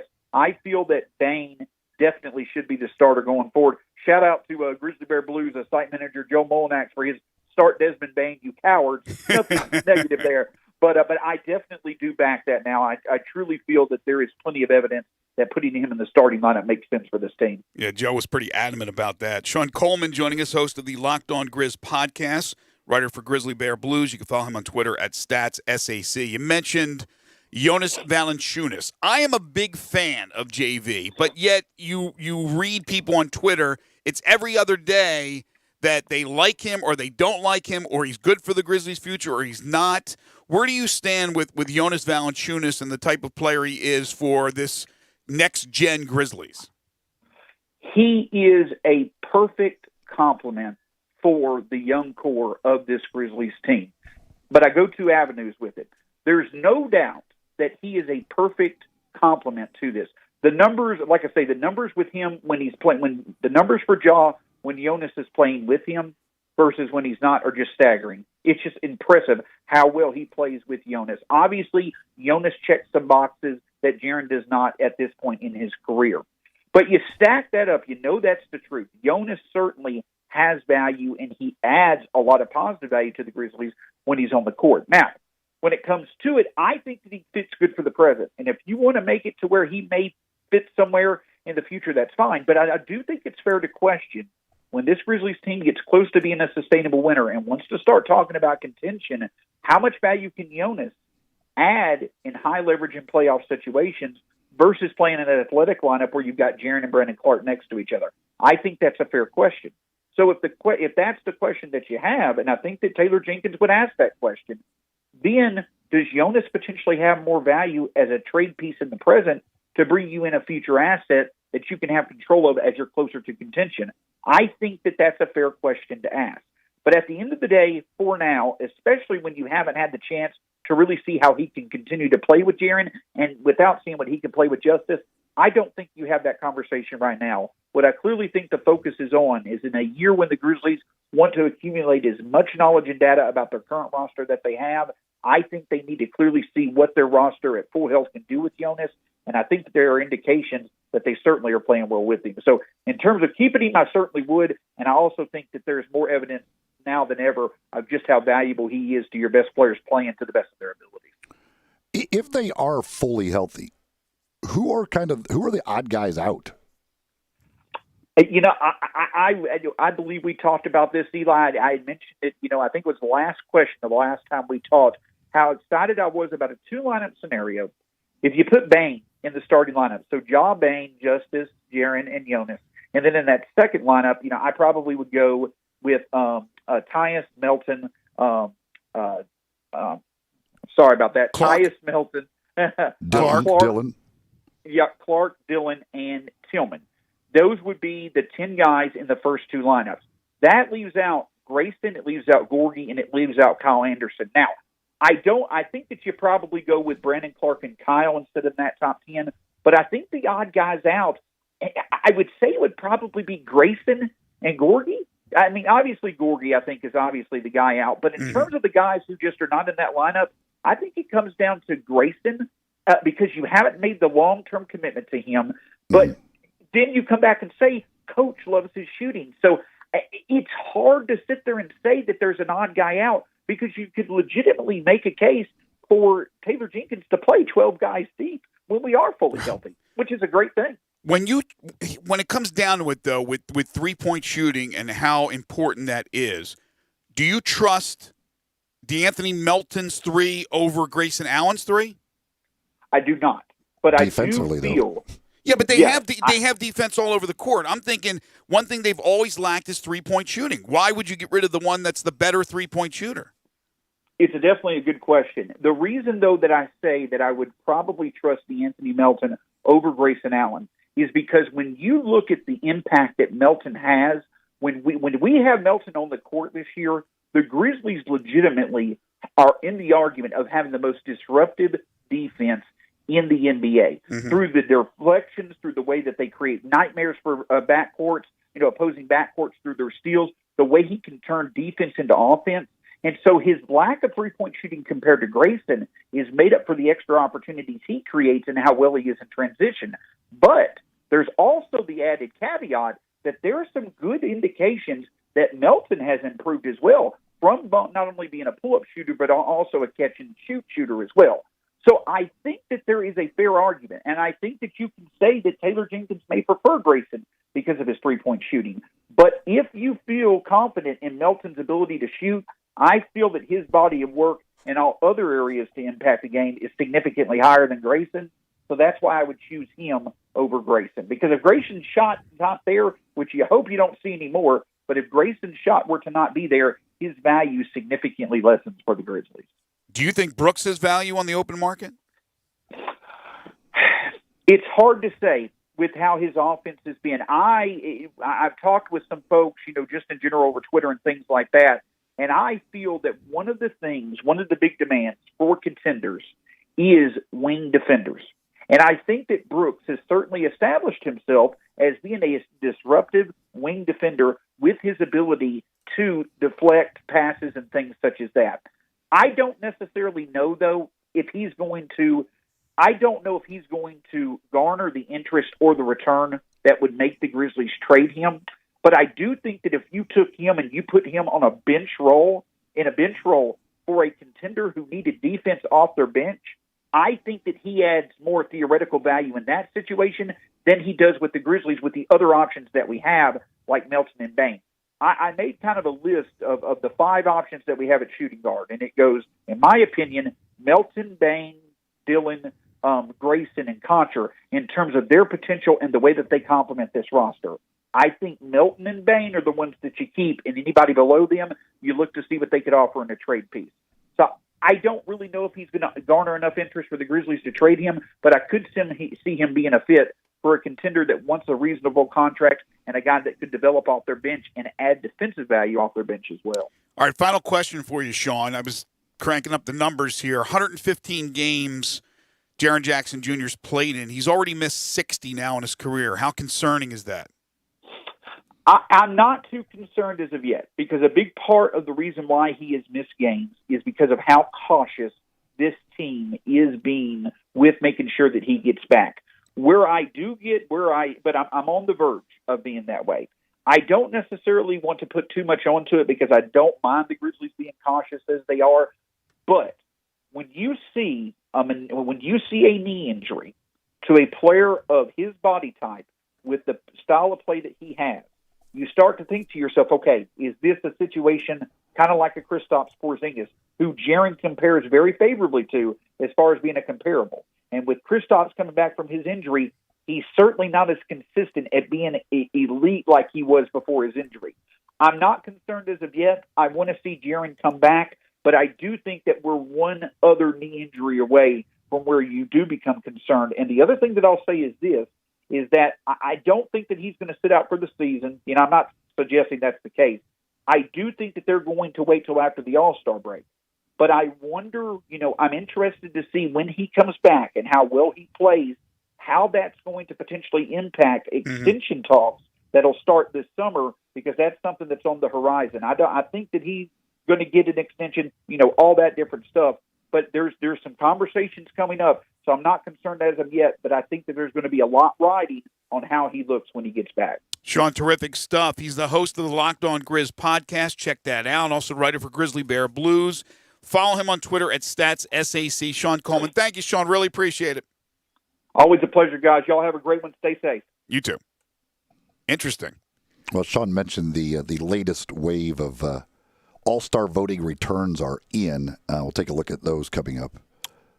Also got 2.5 questions. And Urban Meyer has made a hire that may not sit well with everyone. This is Middays on Real Sports Talk, Sports 56, 96.1 and 98.5. The voice of your Memphis Tigers, Dave Woloshin. The man with all the stats, Brett Norsworthy. Together, an unbeatable combo of entertaining and insightful sports talk. Wolo and Stats, 3 hours a day, every weekday from 3 to 6 on Sports 56. I know the sweetest thing in Memphis, and I know it's been around for 115 years. I'm talking about Dinstall's, and it's time to stock up heavy on Cashew Crunch, Heavenly Crunch, Turtlettes, all of your favorite Dinstall's treats. So easy to get. The sweetest thing in Memphis, all you have to do is head to Laurelwood or head to Germantown and Poplar right across from the hospital, or go where they make the candies. That's on Pleasant View. There's nothing that says Memphis better than Cashew Crunch with that little tinge of coconut, or the Turtlettes. Let's face it, there's nothing better than Dinstall's chocolate. That's the mainstay of all candies, isn't it? Milk chocolate, although their dark chocolate is pretty darn good. And if you get the peppermint with the dark chocolate and put it in the freezer, you're going to love it. So many ways to love Dinstall's. Stock up heavy on all of your favorite Dinstall's treats. 115 years of making Memphis oh so sweet. Hi, sports fans. I'm Jay Gaddis with James Gaddis Jewelers. Valentine's Day is almost here, and we want to help you celebrate your love with beautiful jewelry from James Gaddis Jewelers. At James Gaddis Jewelers, we specialize in engagement rings and bridal jewelry and have the biggest selection of diamonds, pearls, watches, and gemstones of the highest quality for any budget. Come to see us for Cupid this year and make this Valentine's Day one they will never forget with the perfect jewelry they will always cherish. Located in the heart of East Memphis on Poplar near Mendenhall, James Gaddis Jewelers, your family jeweler. Taqueria Express number 6 is now open at 6290 Winchester Road. Taqueria Express has locations all over Memphis, serving the best and most authentic Mexican food. You can dine in and take advantage of the full bar or get your order to go. Call ahead at 901-800-2737 to pick up or use the drive-thru. Plus, online delivery options through Uber Eats is coming soon. Stop into Taqueria Express number 6 at 6290 Winchester Road and find out how you could win a 2021 Nissan Versa. Taqueria Express number 6 is now open. Case IH is a proud supporter of the Mississippi Farm Bureau, and thanks to a membership benefits partnership, Mississippi Farm Bureau members receive a discount of up to $500 on every qualifying Case IH tractor and piece of equipment you purchase. This discount may be used with other promotions, rebates, or offers. So join Mid-South Ag Equipment and the Mississippi Farm Bureau and pocket up to $500 in savings. Call Mid-South Ag at 662-890-3141 to get your discount today. Upgrade your commute at Acura of Memphis. Seize the thrill and test drive one of our award-winning models, each packed with cutting-edge technology, luxurious amenities, and a driving experience that's sure to awaken your inner self. Driving shouldn't be a chore, it should be an adventure. Advance your drive today, shop our aggressive lease and finance options now. Luxury is waiting at Acura of Memphis, or shop online 24/7. Visit AcuraofMemphis.com.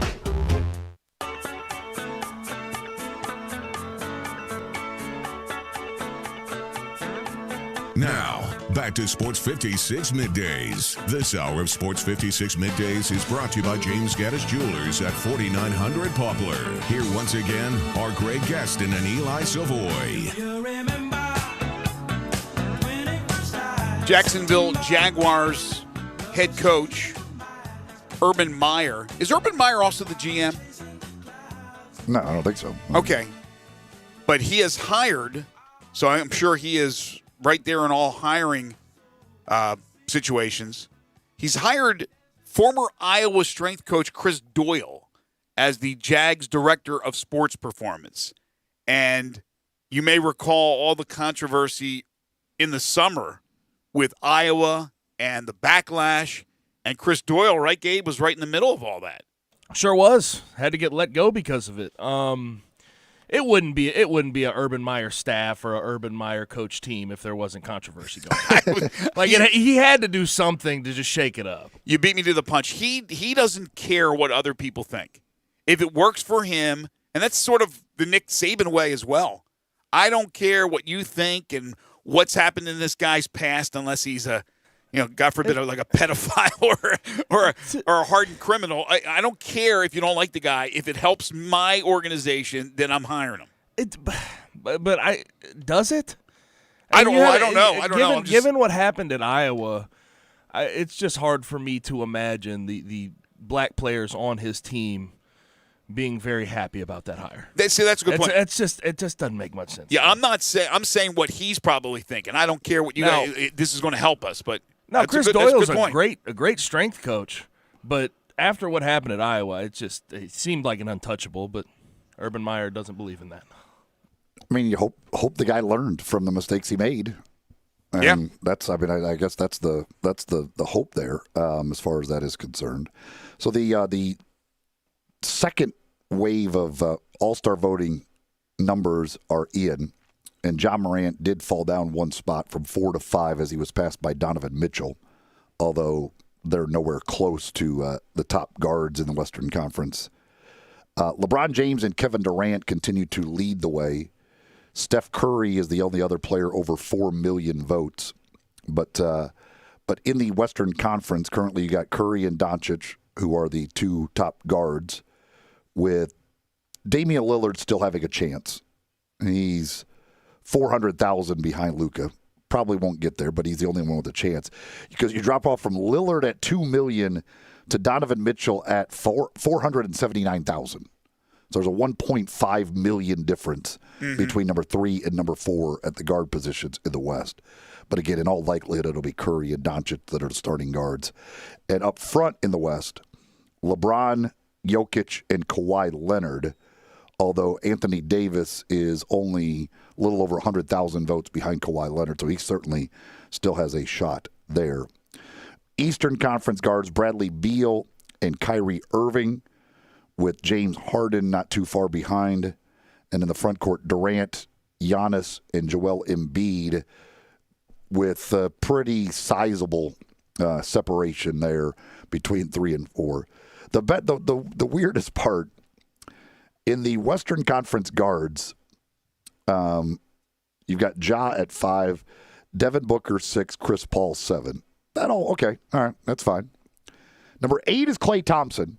So Klay Thompson, without having still not played a game, he moved up in the voting, jumped up to number 8. CJ McCollum, who isn't playing right now and has only played 13 games this year. Mm-hmm. And then at number 10, Alex Caruso. Where's Magic Johnson on that list? Didn't make it. So Mike Conley, all the folks that want Mike Conley is has not got as many votes as a guy who hasn't played, a guy who isn't playing, and a guy who plays but isn't very good. Correct me if I'm wrong, but in the first 2 rounds of voting last year, wasn't Taco Fall on the list too? It was him and Caruso, I think. I think you might be right. I think Taco Fall might have been in there. People thought they were voting for their favorite dinner, tacos. They thought they were confused. But look, compare the Los Angeles Lakers fans around the country, around the world, for goodness sakes, to the Utah Jazz fans. It's a popularity contest. But as far as the starters are concerned, they've done a really nice job. Voting Klay Thompson where they voted him, not so much.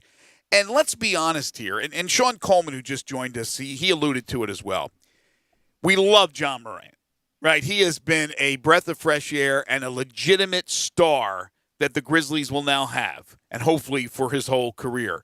But if you take off your Beale Street blue shaded glasses, he is not an all-star this year. He is not. He has been inconsistent with his shooting. He's missed a bunch of games. I mean, just look at what he had to do last night after the game. And I know he had a double-double. He had 50, whatever it was, 11 assists, how many points? 18? 15. 15 points.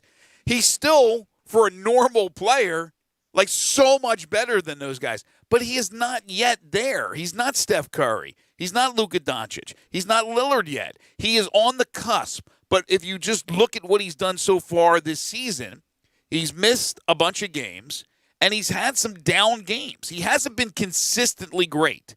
At times, he's been great. He's put together great games. And, of course, throughout every game, even when he struggles a bit, there are flashes of greatness. But if we're going to be honest here, this year, no. But I think he's going to have a number of all-star appearances in his future. I'm just trying to be real here. Well, again, those top 4 guys in the voting in the West are going to all be in the game. If they still have the stupid game, there's no doubt about that. And by the way, Ja came out and said, like LeBron and others that have come out, Greek Freak, that we really shouldn't have the game. We shouldn't have it. There is no player that thinks they should. Like, there's no, you can't. Like, there's no reasonable explanation to have it other than the money. So there's no player that's like, oh man, yeah. No, I know. Really want to play this All-Star game. I know one player who wants it. Alex Caruso. Hope that everybody opts out in front of him and he gets the job. I mean, he gets a starting nod. Again, it's just so ridiculous. So now they're talking. If they're talking about doing the slam dunk contest at halftime or whatever. Oh, come on. Why don't you just judge the dunks in the game? Because that's all the game is. And certainly they don't play defense anyway. Now you think they're going to play defense when there's a pandemic on the line? So just judge the dunks in the game. Why have a separate contest? Just judge all of the dunks in the game, and whoever has the best one is your slam dunk champion. Or not have it at all. And whoever makes the most threes in the game is your 3-point champion. I just don't. It's so ridiculous. Those dunk contests linger. How long are you going to have halftime for? Those things take forever. No, I think it's absolutely ridiculous.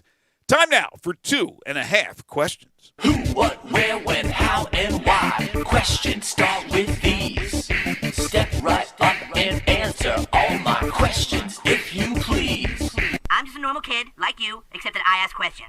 And because I'm brave enough to ask questions, I come under scrutiny. Asking all them questions. Why you asking all them questions? Now here is a question for you. What does the fox say? All right, you get to attend 3 sporting events in the same year, but they have to be in the same state. Everything will be paid for.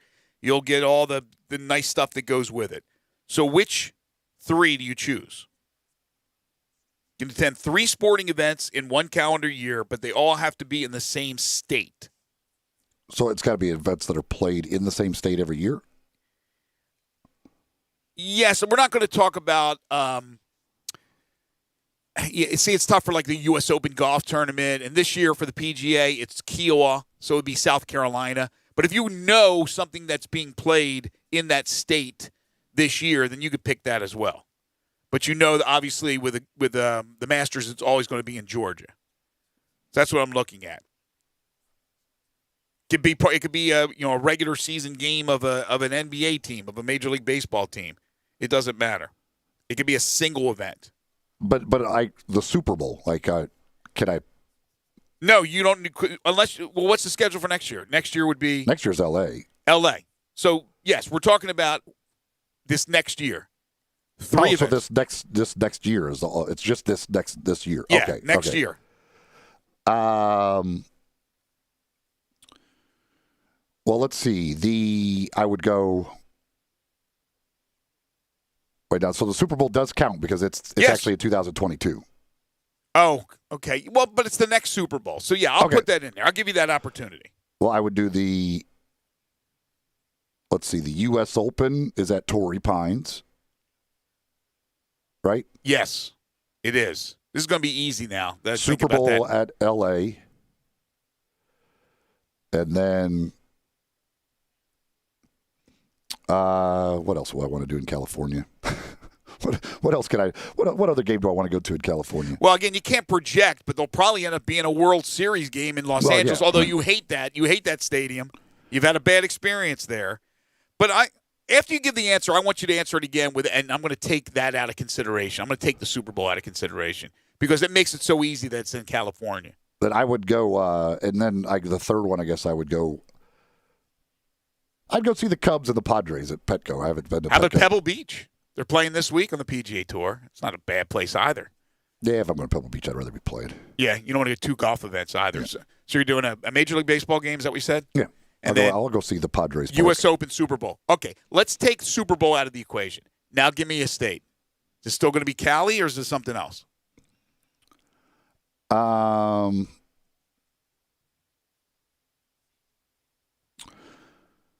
I could do, let's see. So I think your state right now you look at is Georgia. Because you got the Masters. You're going to have one of those great kickoff events at I'm trying to think of the college football games there and where. Isn't Bama playing? Like what the neutral site games are for next year. And can you look that up, Gabe? Who's playing in those kickoff games, kickoff classic one? I think Alabama's playing in one of them.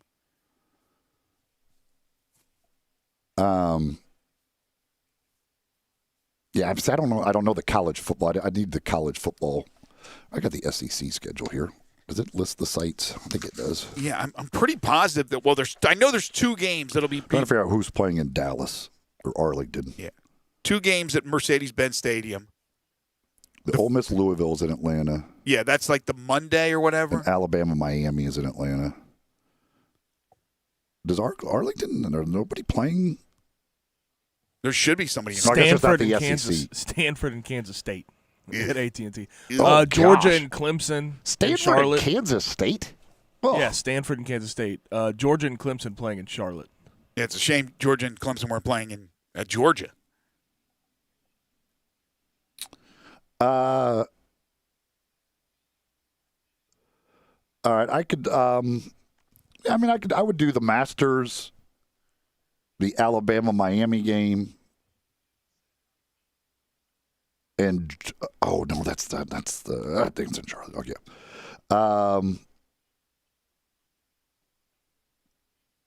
Boy, that one's the Georgia. I was going to take a Georgia game, but their best games are all outside of the state because Florida. They play in Florida every year, and the Clemson game's in Charlotte.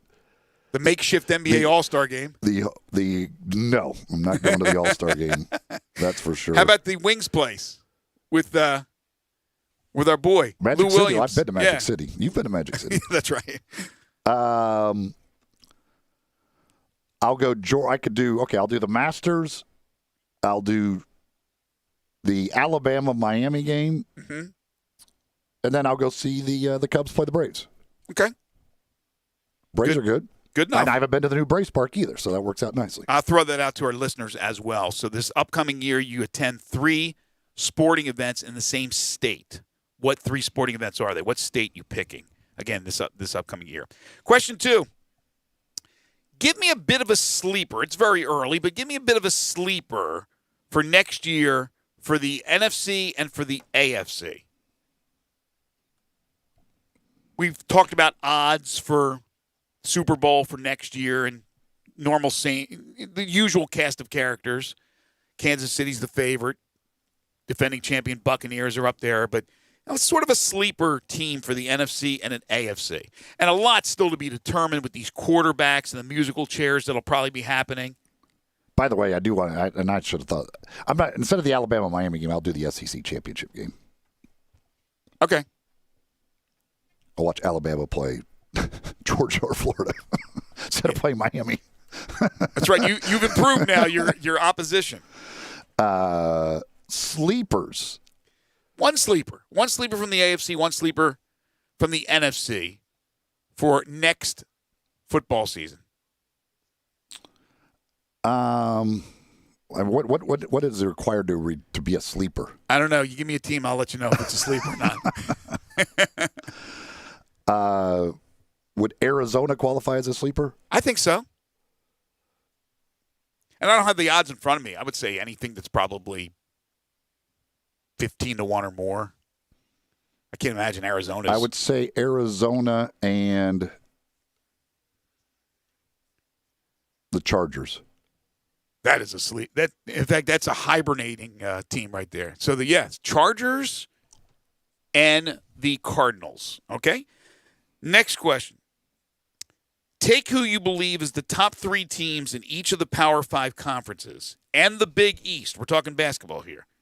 So even though I'm using the football term Power 5, it's Big East and the Power 5 for basketball. Then rank the conferences by those teams. So you're only ranking the top 3 teams in the 5 football term major conferences and the Big East. But we're talking basketball. The P6. The P6.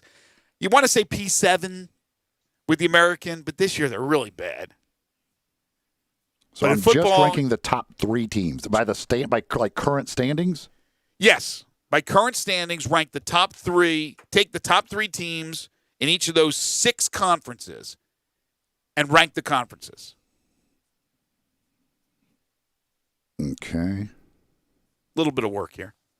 Yeah, I'm just going to make sure I know who that. By the way, while you're doing that, tomorrow on the program, Ken Pomeroy is going to join us from Ken Pom. Always interesting to talk to him about where particular teams stand with the numbers, the analytics. Evan Barnes also tomorrow on the Grizzlies. Matt Dillon will join us for the Tiger Basketball Report. And unfortunately, we will not be recapping the Tigers and Cincinnati, and more than likely not previewing the Tigers in Houston, unless no word has come down yet. So I guess we got to assume right now until we get the word that the game is on for Sunday, but it just does not seem like that's going to be the case. Tigers and Houston scheduled for Sunday in H-Town. All right, I would go with the Big 12 first. And give me the 3 teams that are there. I would Baylor, West Virginia, Oklahoma, based on current standings. Oklahoma, I think, has a half-game lead over Texas. Wow. Kansas not even in the top 3. Baylor, West Virginia, Oklahoma. Okay? Big 10 second. That's Michigan, Illinois, and Ohio State. Okay. I would go ACC third, Virginia, Virginia Tech, Florida State. SEC fourth, that's Alabama, and then Tennessee, Arkansas, LSU are technically all tied in the conference standings with Florida and Missouri both half a game back. You put them behind the ACC, huh? Yes. Okay. And then I would go Big East. It's Villanova, Creighton, and Xavier. And then the Pac-12, USC, UCLA, and Colorado. I think I did the Big East a lot higher. Villanova, Creighton, really good. Who was the third? Xavier. I don't know if they're that good this year. That's tight. The ACC, what worries me about the ACC is Virginia Tech's inconsistent, and Florida State is not as good as they've been. They lost to UCF, for goodness sakes, but they're still a battle-tested program when it comes to the tournament. They always seem to do well under Leonard Hamilton. All right, there we go. The Big East standings are weird, too, because Xavier's only 4-2 in the conference.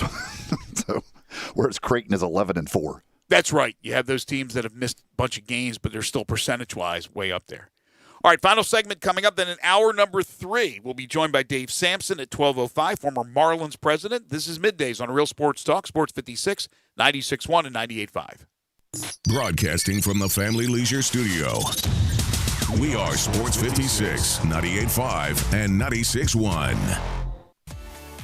At Jason's Deli, when you're dining in or picking up curbside, you can expect wholesome food and no surprises, just delicious sandwiches, crisp salads, and quick quality meals made with the freshest ingredients and no artificial trans fats, MSG, high fructose corn syrup, or artificial colors and dyes. Around here, a lot of thought goes into what we put into our food and what we take out of it, because you're not just taking a bite, you're getting a taste of who we are. New items are constantly being created to expand our menu for all tastes and special diets with vegan and gluten-free options available. Convenience and on-time delivery you can count on. It's just a click away at jasonsdeli.com, so whether you need to feed 5 people or 5,000, the team at Jason's Deli, they have the credentials and the commitment to keep you satisfied. Freshness is nearby at Jason's Deli with locations at Ridgeway in the Park Place Center, Poplar and Highland, Germantown Road in Cordova, and on Goodman Road in Olive Branch. Jason's Deli. It's wholesome food and no surprises. If you need glass replaced, there's only one name you need to know. Ben Swinger Glass, the largest full-service glass company in the U.S. They've been an industry leader for over 125 years. For all your residential, commercial, or auto glass needs, Ben Swinger Glass is the name you need to know. 24-hour emergency service for all commercial customers, plus a nationwide warranty on all professionally installed glass. 2 Memphis locations, one in Midtown, on Hollywood Street across from the Liberty Bowl, and one in Cordova, off Germantown Parkway next to the Fox and Hound. Visit their website, benswingerglass.com. Ben Swinger Glass. This is a job alert. If you're looking for work, this will interest you. Whether you're looking for full-time, part-time, or even something temporary if you've been recently furloughed, text 107-JOB to 49330. That's 107-JOB to 49330. Office work available now in a clean office environment with all COVID precautions taken. Text 107-JOB to 49330 and someone will be in touch about these job opportunities available now. Text 107-JOB to 49330. Looking for a new home? Trying to sell your old home? Call Rule Smith of RE/MAX Experts for all your real estate needs. Buying or selling, you need a real estate expert like Rule Smith. 901-304-7827. Rule Smith is licensed in Tennessee with a decade of experience in the greater Memphis area. He knows the ins and outs of buying and selling a home, and he makes it easy for you. Count on Rule Smith's honest, no-nonsense approach to get the home you want, the home you need, and the home you can count on. Whether it's your first home, your next home, or your dream home, call real estate professional Rule Smith, 901-304-7827. That's 304-7827. Visit yourgermantownagent.com today. Again, yourgermantownagent.com. Call Rule Smith's cell phone today, 901-304-7827, or call the RE/MAX Experts office at 901-685-6000, and let Rule Smith rule your real estate needs. Now, back to Sports 56 Middays. This hour of Sports 56 Middays is brought to you by James Gaddis Jewelers at 4900 Poplar. Here once again are Greg Gaston and Eli Savoy. During the break, I was checking out Twitter, and Sean Coleman, who joined us earlier, talking Grizzlies, he tweeted out this mock draft from Tankathon. I've never heard of Tankathon. You've never heard of Tankathon? No, I never have. So anyway, I'm looking at it, and we're getting pretty much into this season of college basketball where we can make a pretty good evaluation on the players that will more than likely be available for the draft. And Cade Cunningham has been pretty consistently number one across the board on different mocks. But now you look at where the Grizzlies could be. and they could end up getting a fairly high draft pick, depending on what happens if they're in the play-in, if they make the playoffs, all that stuff. But the thing that from Tankathon that Sean posted, it had Memphis picking 14th and had them selecting Keon Johnson from Tennessee. And then I noticed at number 17 is your boy Sharif Cooper from Auburn. Cooper 6'1", Johnson 6'5", so there's a big size difference. Who do you like better out of those Johnson two? last night had a nasty dunk. Ooh, Hey, he's a physical guard. Who do you like between those two? For the NBA, I would like Keon Johnson better, probably. But for college and just my entertainment watching them, Sharif Cooper. In this particular mock, they got Jaden Springer going 2 spots before the Grizzlies at 14. They got the Knicks at 12 taking Jaden Springer from Tennessee. Who do you like better, Springer or Johnson? I would say Johnson. This is going to be, I think it's going to be a really good draft. This last draft, again, had a lot of issues, or at least a lot of people thought it was down, and the proof will be in the pudding.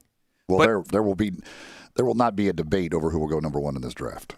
I don't think there'll be a debate who goes number 1, but I think the debate will start at number 2, because you have a guy like Evan Mobley, who right now is projected in this Tankathon at number 2, a 7-footer from USC. But you have Jalen Suggs. You have Jonathan Kuminga and Jalen Green from this G League team. What's it? Ignite? Yes. They played yesterday. I could see Jalen Green going higher than 5. Then you have Scotty Barnes from Florida State, Jalen Johnson from Duke. Was it Bouknight from Connecticut? Is that how you pronounce his name? Bouknight. Moses Moody from Arkansas. Every year Arkansas's got guys that are draft worthy, but he's a top 10er according to Tankathon. Then Zaire Williams from Stanford, who I like. Corey Kispert, who's that small forward from Gonzaga who can shoot. Like him a lot as well. Then you got Springer, Franz Wagner, or is it Wagner? Is that Mo Wagner's brother? Yeah, Michigan guy. So Franz Wagner, I guess. Keon Johnson, and then on and on. Kai Jones from Texas. Sharif Cooper at 17 from Auburn. Interesting, I'm looking at the names, and I don't see anywhere Greg Brown, who decided to come and play at Texas.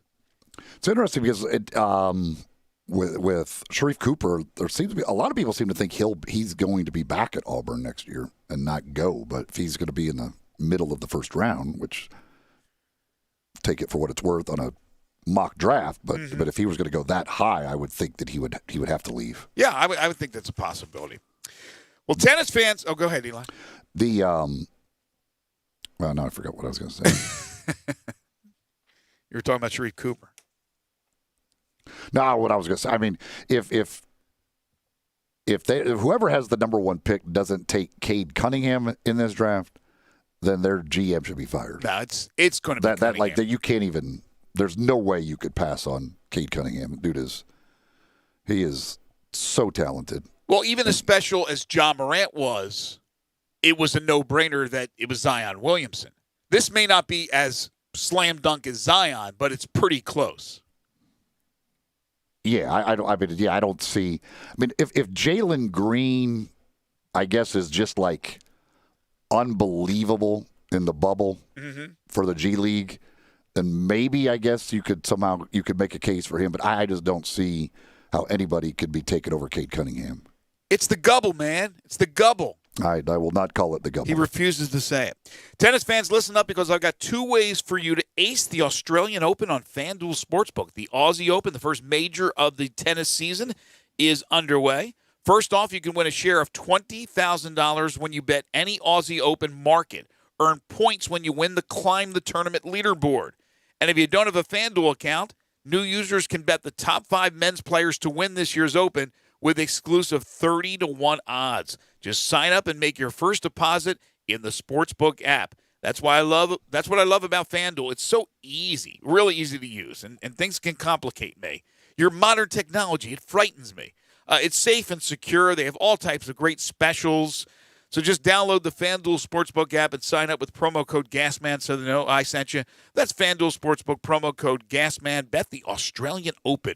Got to be 21 and older, present in Tennessee. For odds boost, must wager in designated offer market. $10 deposit is required, $300 max bonus. For leaderboard, $10 wager required, $6,000 max bonus issued in site credit that expires in 7 days. See full terms at sportsbook.fanduel.com. For problem gambling support, call 1-800-889-9789. When we return, hour number 3, we'll kick things off with Dave Sampson. This is Sports 56 Middays.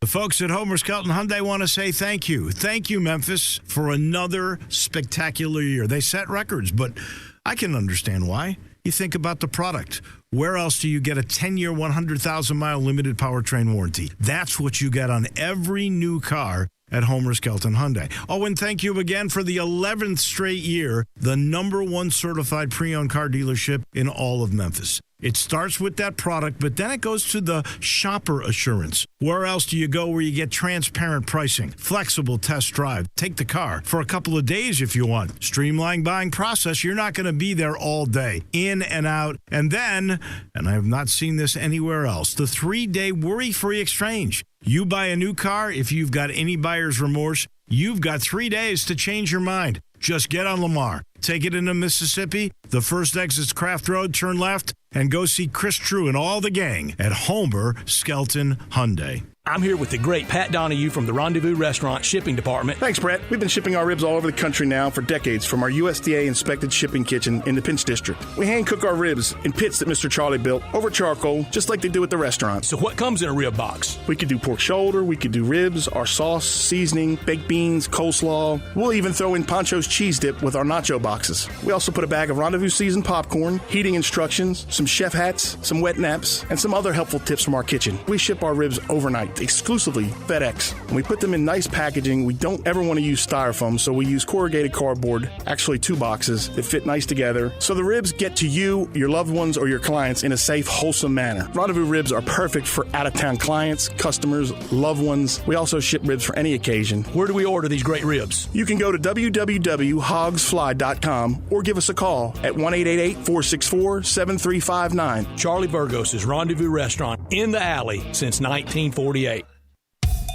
I want to do some bragging rights. Hey, I was just the other day overhearing a conversation with Big Mike, the manager of DeSoto Auto Sales. They've got people buying cars all over the country. North Carolina, South Carolina, Georgia, Alabama, Arkansas, Texas. People from all over the country buy cars at DeSoto Auto Sales in Olive Branch, Mississippi. Why? DeSoto Auto Sales has the most stringent car inspection in America. They get it right the first time. Quality and low mileage, factory warranty on most vehicles. My favorite part is the people who work there. Big Mike, all the employees are professional, friendly, and go that extra mile. Expect as you walk in the door, you're treated like family. DeSoto Auto Sales understands your time matters.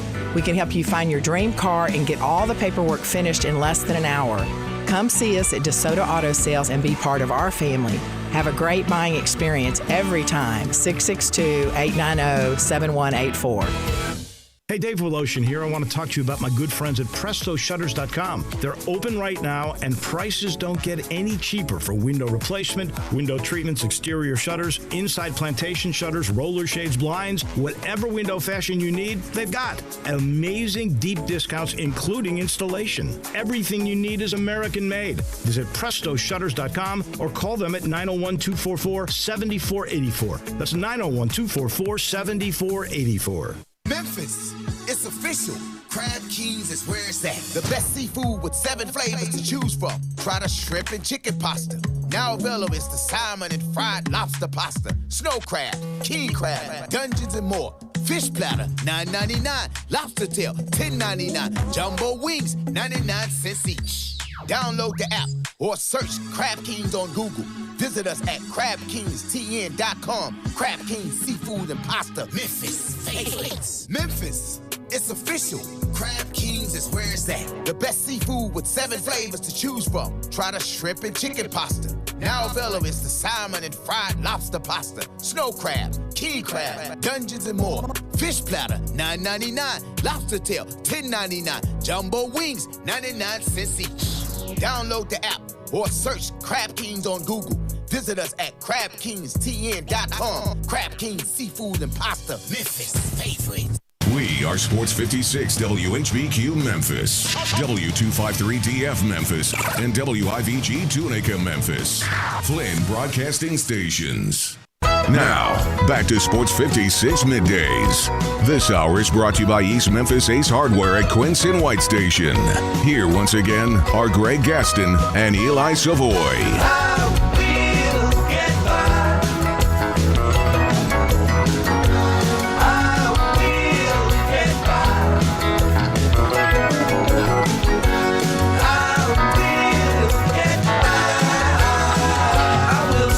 Yeah, we're all surviving, aren't we? Jerry Garcia, the late, great Jerry Garcia and the Grateful Dead. 12:02 the time, final hour for us today here on Sports 56 Middays. My name is Greg Gaston, along with Eli Savoy and Gabe Kuhn. We're in the Family Leisure Studios where family and fun come together. Family Leisure, 2120 Whitten Road, just north of I-40. Third hour of the program brought to you by East Memphis Ace Hardware at 5143 Quince Road. Convenience, service, knowledge, and price. They carry local products and have a full-time locksmith on duty. East Memphis Ace Hardware, acehardware.com, online where they offer free shipping. Call them at 901-683-8688. Open Monday through Saturday, 8 to 7, Sunday, 10 to 4. As promised, one of our favorite guests, Dave Sampson, who's a host of the Nothing Personal podcast, which is absolutely terrific. The former Marlins president, World Series champion. You can follow him on Twitter at David P. Sampson. He joins us now on Sports 56 Middays. Dave, how are you today? Good. How are you? Well, that song was apropos for you, my friend. Survive. We will survive. And boy, oh boy, I don't know if you want to talk about it, but I'm going to put you on the spot because you're the first person actually that I have some association with having you on as a guest that actually got the coronavirus. I don't know anybody that has, and you have detailed it pretty much on social media of what you went through. It sounded like a living hell. So I thought it feels like a bad flu, except on top of it, you layer the anxiety of worrying whether your lungs are going to stop working and that you're going to end up being a statistic. Ooh. And if it weren't for that, I would have just said, wow, I've got a fever for the first time since June of 2019. Because, of course, as you know me, I keep track of every time I have a fever, and I can tell you when they are. So I think that anxiety was a big issue. My lungs were never compromised. The loss of taste and smell is real, and it is strange, and it has not come back. The fatigue is real and much different than any flu. It's more like mono, if you've ever had mono. No, I haven't. That's the level of fatigue that I had. And now it's gone, except the fatigue comes and goes. I just don't feel like myself. You know that feeling when you know something's off? Mm-hmm. There's still something off. Forgetting the fact that I can't taste or smell anything, which is both negative and positive in a few ways, but mostly negative. Yeah, and that's what's weird. It's so weird with all of the different things about how the levels of effect it has on some people. But the taste and smell thing, I talked to somebody who had it in August, and they still do not have, I think, the smell back fully. If I had to get one back soon, I'd rather it be taste. Because it's very bizarre what happens when you eat now. I have certain cravings because I'm a huge candy guy, and what I feel like I'm tasting, I think, is from memory. Because if I close my eyes and put something in front of me, I put it in my mouth, I would have no idea what it is. But when I look at it and put in a Good and Plenty or a black licorice jelly bean, it sort of feels like what I think it will taste like. But then I test to see if I've got taste, and I do not, and it is. It's a big texture thing for me now, but the loss of smell, it's not perfect, but I really do want taste back. Wait, do you like black jelly beans? Apparently he does. Or you were just doing that to test your taste? Like is not the word. It is a lifelong love, and it's a true love, because true love lasts forever. And I have loved black jelly beans from the moment I was allowed to have candy, and I have them on staff, if you will. They are in inventory at all times.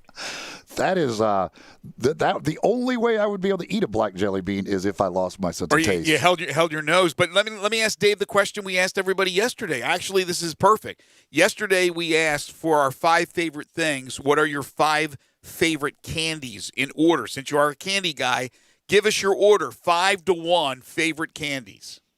I'll go from 1 to 5. Okay. Number 1 is Good and Plenty, which is black licorice candy. Number 2 are just black licorice jelly beans.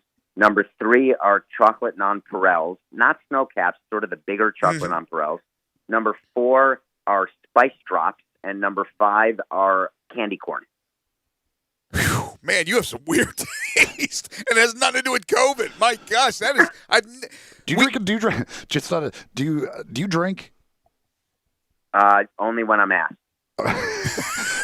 Do you like? I assume you must like Jägermeister. I liked it too much one time in 2004 or 5 and have not had it since. Oh, okay. Is that the one with the licorice taste, or is that Sambuca? Both. Jägermeister tastes like black licorice. Yeah, I mean it's or black jelly beans. Yeah, it's got that thing. But yeah, you can imagine. I'll tell you a funny black licorice jelly bean story. The reason I started liking them is when I was young, and it's lasted now till I'm middle aged. I was very small. And therefore, when I had things that other people wanted, what's now called bullying was just a Tuesday back then, where people would just take my candy. And so I discovered that there was something I could get that no one would want, and I wouldn't have to share with anyone. And it was black licorice jelly bean. How about that? That is wild. Well, I'm happy that you're doing better, although not fully recuperated. By the way, are you doing some things for on Le Batard show? So every Thursday, I'm on their local hour. So I do a full 50 minutes to an hour with them on Thursdays, and I've been doing that since he was on radio in Miami. So I've been doing that for 15 or 17 years. Wow.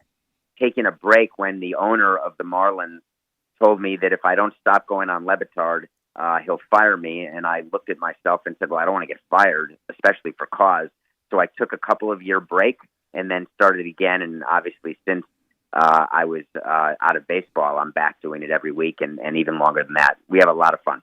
All right, so a lot of different things we want to dive into.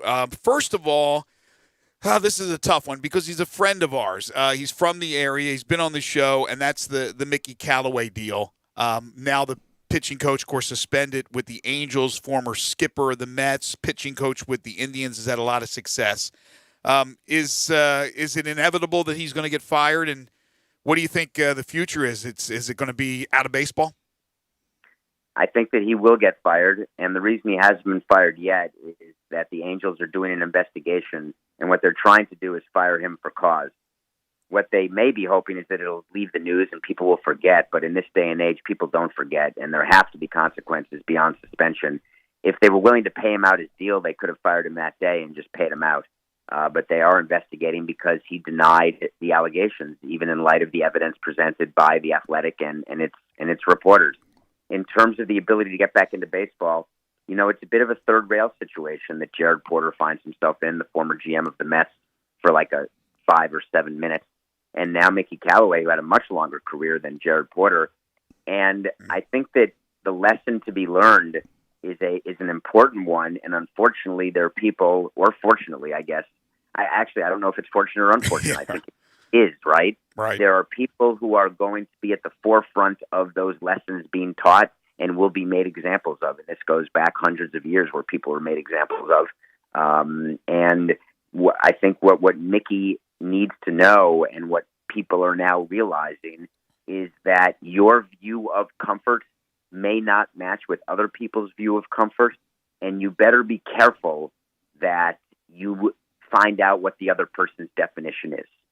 And that is something that maybe we all should have been doing forever, but I think more people are doing it now, and that's a positive.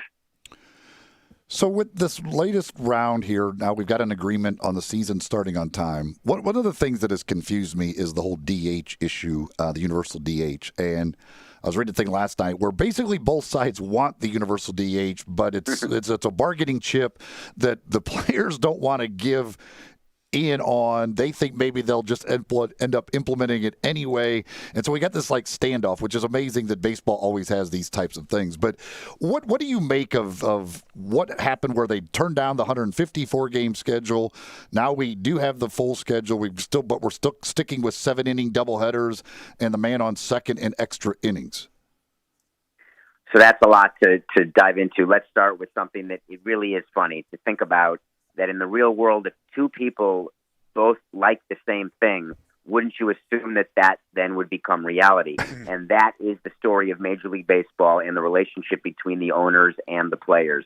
It has been so toxic for so long. Ironically, there's been labor peace since 1995 when the 94-95 strike ended, and it's an unprecedented length of labor peace that I think is coming to an end after this year when the collective bargaining agreement expires. So the reason why both sides like the DH, but it didn't happen, is that neither side wants to give the appearance that they are giving in on anything, even if it's not a give. They don't want the appearance because they think it will weaken their bargaining position for later this year. Of course, I find that to be horse hockey, because what's going to happen at the end of this season is wholly unrelated to this COVID negotiation right now for the 2021 season. And what the players claim is that the owners came to them too late to go to 154 games, too late to have spring training delayed by a month. But that's not the case at all. They easily could have come to an agreement to delay it a month. It makes sense. And the real sad part is that players are the ones who are going to suffer, and they never learn their lesson. When owners make less money, they pay out less money to players. Take a look at the payrolls of teams this year for players to know what will happen. Dave Sampson joining us, host of the Nothing Personal podcast, former Marlins president, World Series champion. You can follow him on Twitter at David P. Sampson. Sticking with baseball, the Trevor Bauer saga, that was weird because I think you even tweeted out you thought it was going to be the Mets, and I was talking about that rotation, and now he ends up doing a little reversal, heads to L.A., where their rotation is just nuts.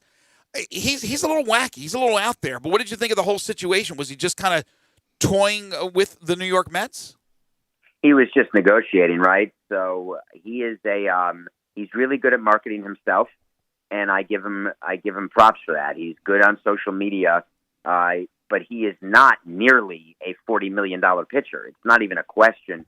There is no way the Dodgers are getting that value this season from him. It can't.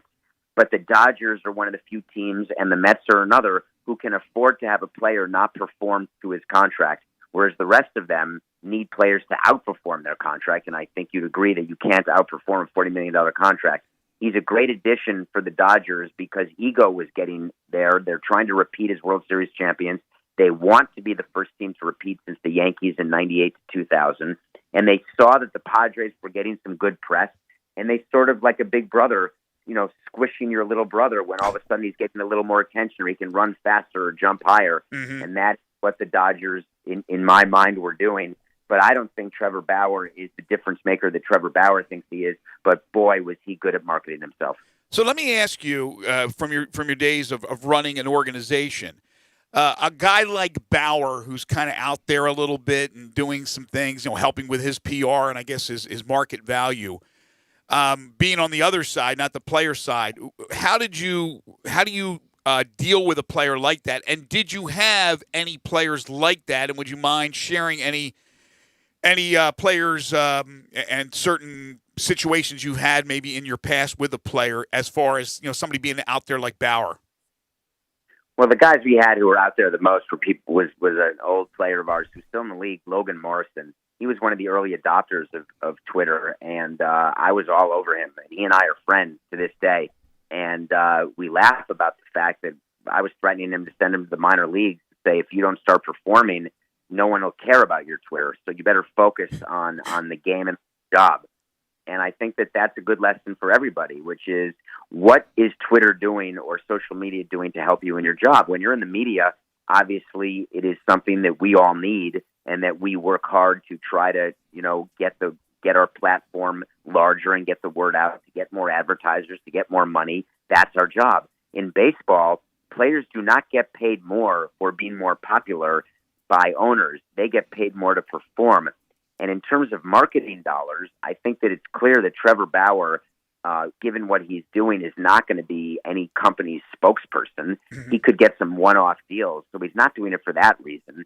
So I guess he's doing it, from an ego standpoint and to try to build some sort of ancillary business.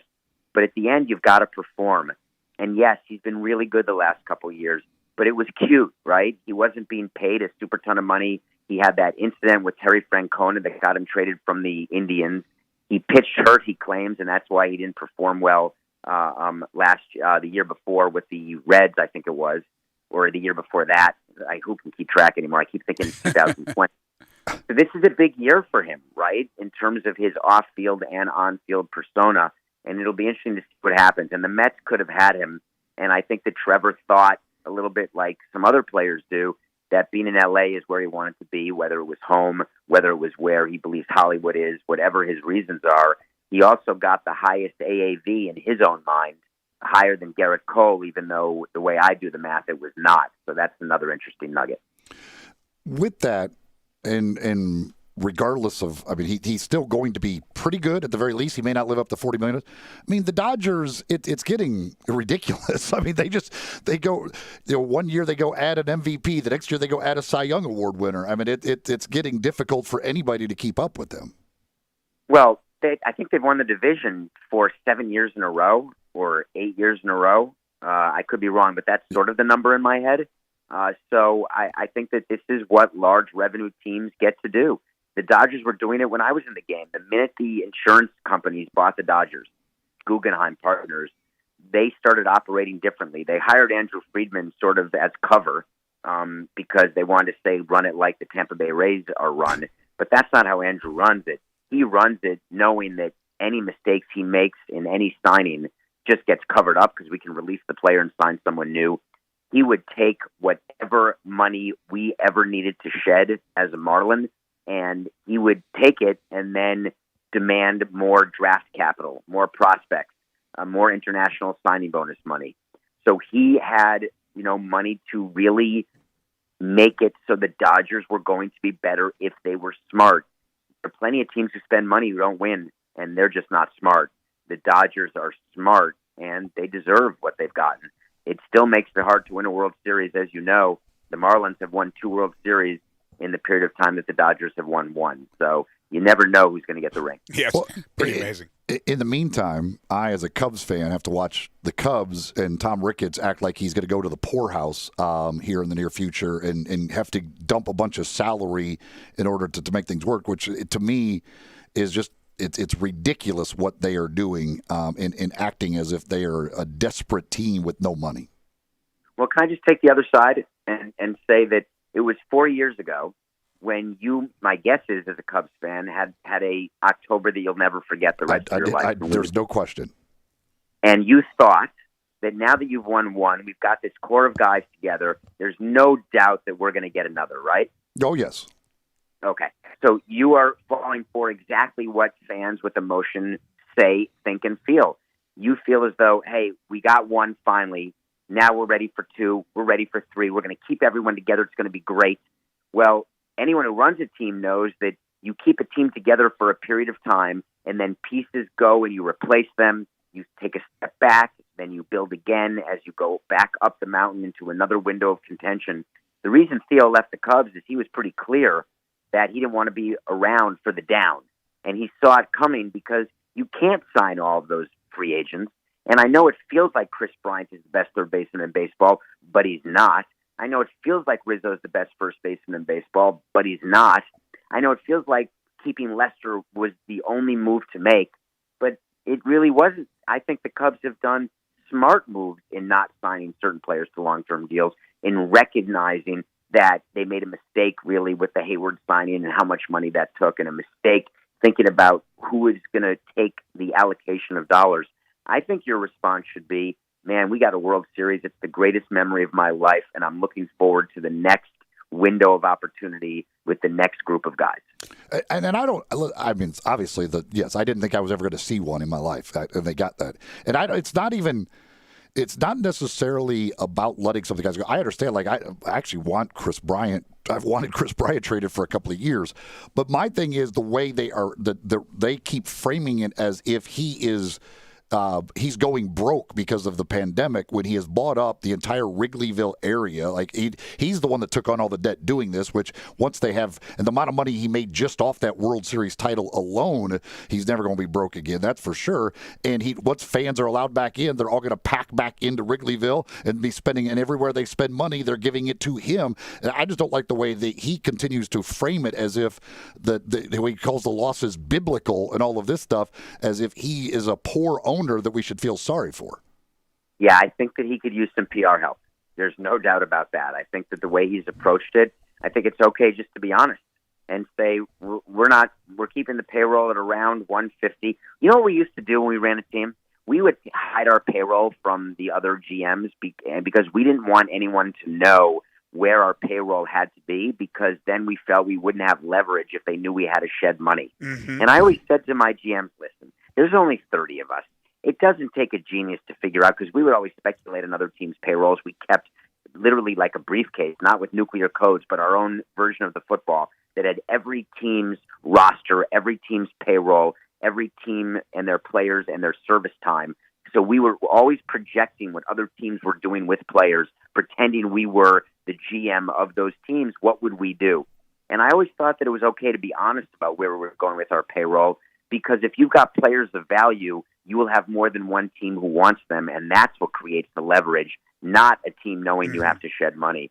So Ricketts, I just think, went about it the wrong way. Just be honest with your fans and say, listen, I have too much debt. I'm trying to pay off some of the debt. There's no fans right now, and so we're going to take a step back, but we're going to come back with better than an Edwin Jackson signing, which they did during their last rebuild, which was a total nightmare waste that Ricketts did because he was nervous that people like you, were upset, thinking that it would help if they signed Edwin Jackson, which is funny. Do you remember that or no? Oh, yes, I remember Edwin Jackson. Brought it up on the show. Yeah. He doesn't forget anything, Eli. No, that's a great point, Dave. So I think the reason why you're upset with Ricketts is valid, but I think it's far more PR than it is anything else. All right, one more baseball question, and then I want to get a quick thought from you on Cuban and the whole Dallas national anthem thing. But the question for baseball would be, how did the Cardinals fleece Arenado from Colorado? Or is there something I'm missing here? So it was not a fleece because the Rockies saved $150 million. Ooh. So they took on $150 million. It's like saying the Yankees fleeced the Marlins by getting Stanton. No, they basically saved the Marlins franchise by taking Stanton's liability off their books. The Rockies just did not want Arenado on the books because their window, just what we were talking about before, right? Mm-hmm. Windows of winning. When they signed Arenado, it was all good. They were competing with the Dodgers. They were the wild card team for a couple of years in a row. Things were looking good. They were excited and happy. And then all of a sudden the Padres said, well, hold on. We want to take our turn now. We want to cut into the dance in the National League West and compete with the Dodgers for a wild card and maybe even sneak in a division. And the Rockies said, all right, take this dance. We're going to take a step back. And when you take that step back and realize you've got a player who's making that amount of money, you realize that that is not a way to win. And they found a deal with the Cardinals. He's a great, great talent, Arenado. He's going to be great for the Cardinals. But it was a far better deal for the Rockies than it was the Cardinals. And that is a take that no one is saying because it just seems like they were shedding him and throwing him away for no top prospects. The Rockies weren't focused on that. They were focused on getting rid of the $150 million. But if the Cardinals turn this into a World Series or two, it would be just as good for them, right? Of course. I mean, listen, of course. So anytime you win a ring, we traded Adrian Gonzalez, a future borderline Hall of Famer, to get, a couple of months of Ugueth Urbina. And we won a ring. Right. We traded Chris Paddock to get a couple of months of Fernando Rodney. We couldn't win a game. So the Urbina trade is great, and we go down in history as what a smart deadline trade. The Rodney trade was the worst trade. You're an idiot. You don't know what you're doing because the team didn't win. So, of course, looking back, if the Cardinals win 2 World Series, the Rockies will feel like crap, and Cardinals fans will be psyched. But that's not how you think about trades when you're doing them. All right, we've already took up too much of your time, but a real quick thought on yesterday. It kind of ballooned, it mushroomed after 13 home games where they didn't play the anthem. The Mavericks, nobody talked about it. I don't think many people knew. And then yesterday, again, it became a big story. The NBA said, listen, you got to play the anthem, and Cubans now going to play the anthem. What is your take on that? Yeah, so this was my lead on Nothing Personal today, and here's the take in a nutshell. Mark Cuban, when a tree falls in the forest and no one's there, does it make a noise? There were no fans, really. There was nothing to talk about. Mm-hmm. Then all of a sudden, fans are going to be let back in, and so Cuban made it let it be known that he didn't want to play the anthem because, in his mind, he was giving a voice to people who don't have a voice. He was saying that this song may not be for everyone. It may not represent the values of everyone or what America stands for. And he's trying to be very political. He's trying to make up, really, for what happened in 2018 to his organization. He's still trying to make up for that. And so he's trying to be at the forefront of these issues. But he went a bridge too far because when you are a member of a league, you do not have the right to make decisions like that on behalf of your team with reckless disregard and indifference toward what other teams are doing. That is a league-mandated decision. And so Adam Silver, the commissioner of the NBA, had no choice but to come out with a statement that said everyone will play the national anthem. He didn't talk about Cuban. He just said specifically the national anthem will be played by all teams, and that was game, set, match for Mark Cuban. There was nothing he could do at that point. That is a great take. That is some of what you'll hear on the Nothing Personal podcast. It is a terrific podcast. You need to check it out. He is former Marlins president Dave Sampson. You can follow him on Twitter at David P. Sampson. It's always a pleasure, Dave. We're so happy that you're doing much better. Really appreciate it, and we'll talk to you down the line. Thank you, guys. Have a safe day. Bye-bye. You too. Bye-bye. Love having that guy on. Yeah, he's good. He has a take on a lot of different things. Did you buy what he said about the Cubs? Yeah, I understand some of the points, yes, but my biggest issue is the way that they have framed what they are doing. Yeah, he's not a pulper. He's not worried about where his next meal's coming from. In other words. And the debt excuse, I don't buy that. He's the one that chose to buy up all of Wrigleyville. I mean, that you're buying up Wrigleyville, knocking stuff down, building new hotels and everything else. Well, the team. That you to sell to your fans that the team has to suffer because you chose to do all that. Well, that doesn't fly. A bump in the road for the Tigers, or will this derail a team that finally got things together? The COVID issues with the Memphis Tigers basketball program. We'll get back into that when we return right here on Real Sports Talk, Sports 56, 96.1 and 98.5 FM. Same great shows. We welcome you back to Sports 56 Middays. What's up? It's Sports 56 Happy Hour. A new spot on the FM dial. Check out Sports 56 on our new FM home at 98.5. Did you know nearly 40% of men under 40 and over 75% of men over the age of 40 experience sexual performance concerns? At the Memphis Men's Clinic, their experienced physician performs a comprehensive evaluation that determines which specific issues may interfere with your sexual performance. These issues can vary and range from anxiety to medical issues, low testosterone, or erectile dysfunction. The Memphis Men's Clinic has evaluated hundreds of men of all ages over the years and reestablished a normal sexual life. The Memphis Men's Clinic will work aggressively to resolve issues and allow you to restore your sexual health and overall well-being. That's the Memphis way. If you're 20 years old or 90 years old, come and get cared for the Memphis way. Treatment that's based on your specific needs after a professional clinical evaluation by their experienced board-certified physician. Call the Memphis Men's Clinic today at 901-443-0475 or visit memphismensclinic.com.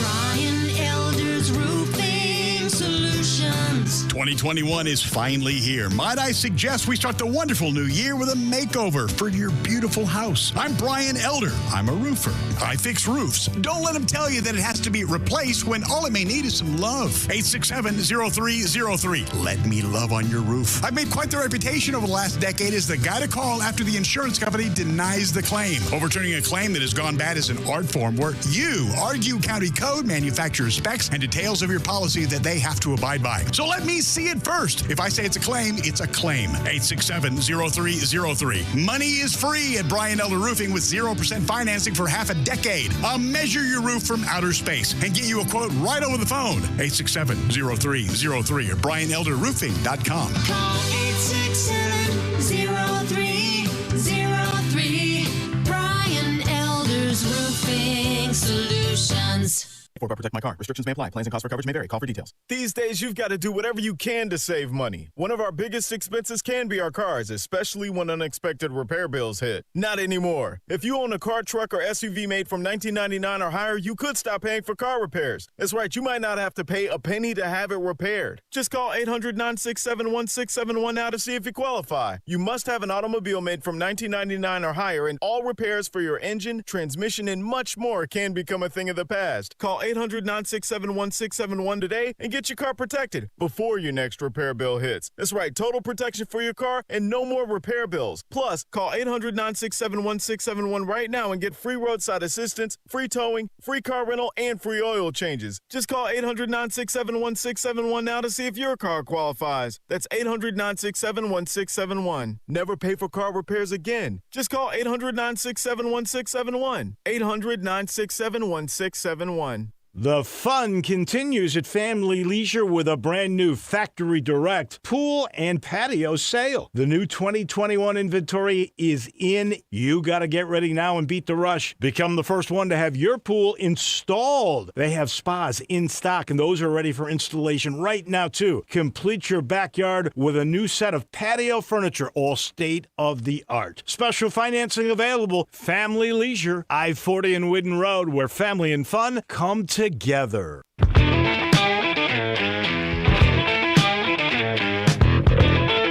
Now, back to Sports 56 Middays. This hour is brought to you by East Memphis Ace Hardware at Quince and White Station. Here once again are Greg Gaston and Eli Savoy. He was a hard-headed man. He was brutally handsome. She was terminally pretty. I'll tell you what, the Great American Race, the Daytona 500, has crept up on us. It is this Sunday. I did not realize that until a few moments ago. And Denny Hamlin, friend of the show, is the favorite to win another Daytona 500.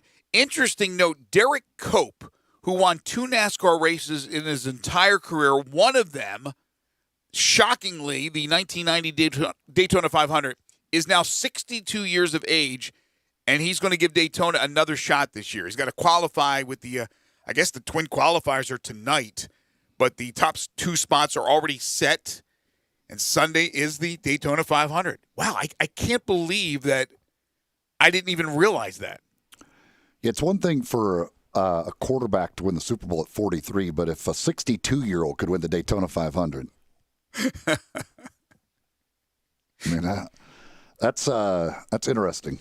There's drivers like zipping by him and they're screaming at him, "Hey, your blinker's on!" And I don't even know why. I don't even understand how he gets what car is he driving? Some independent. It has to be.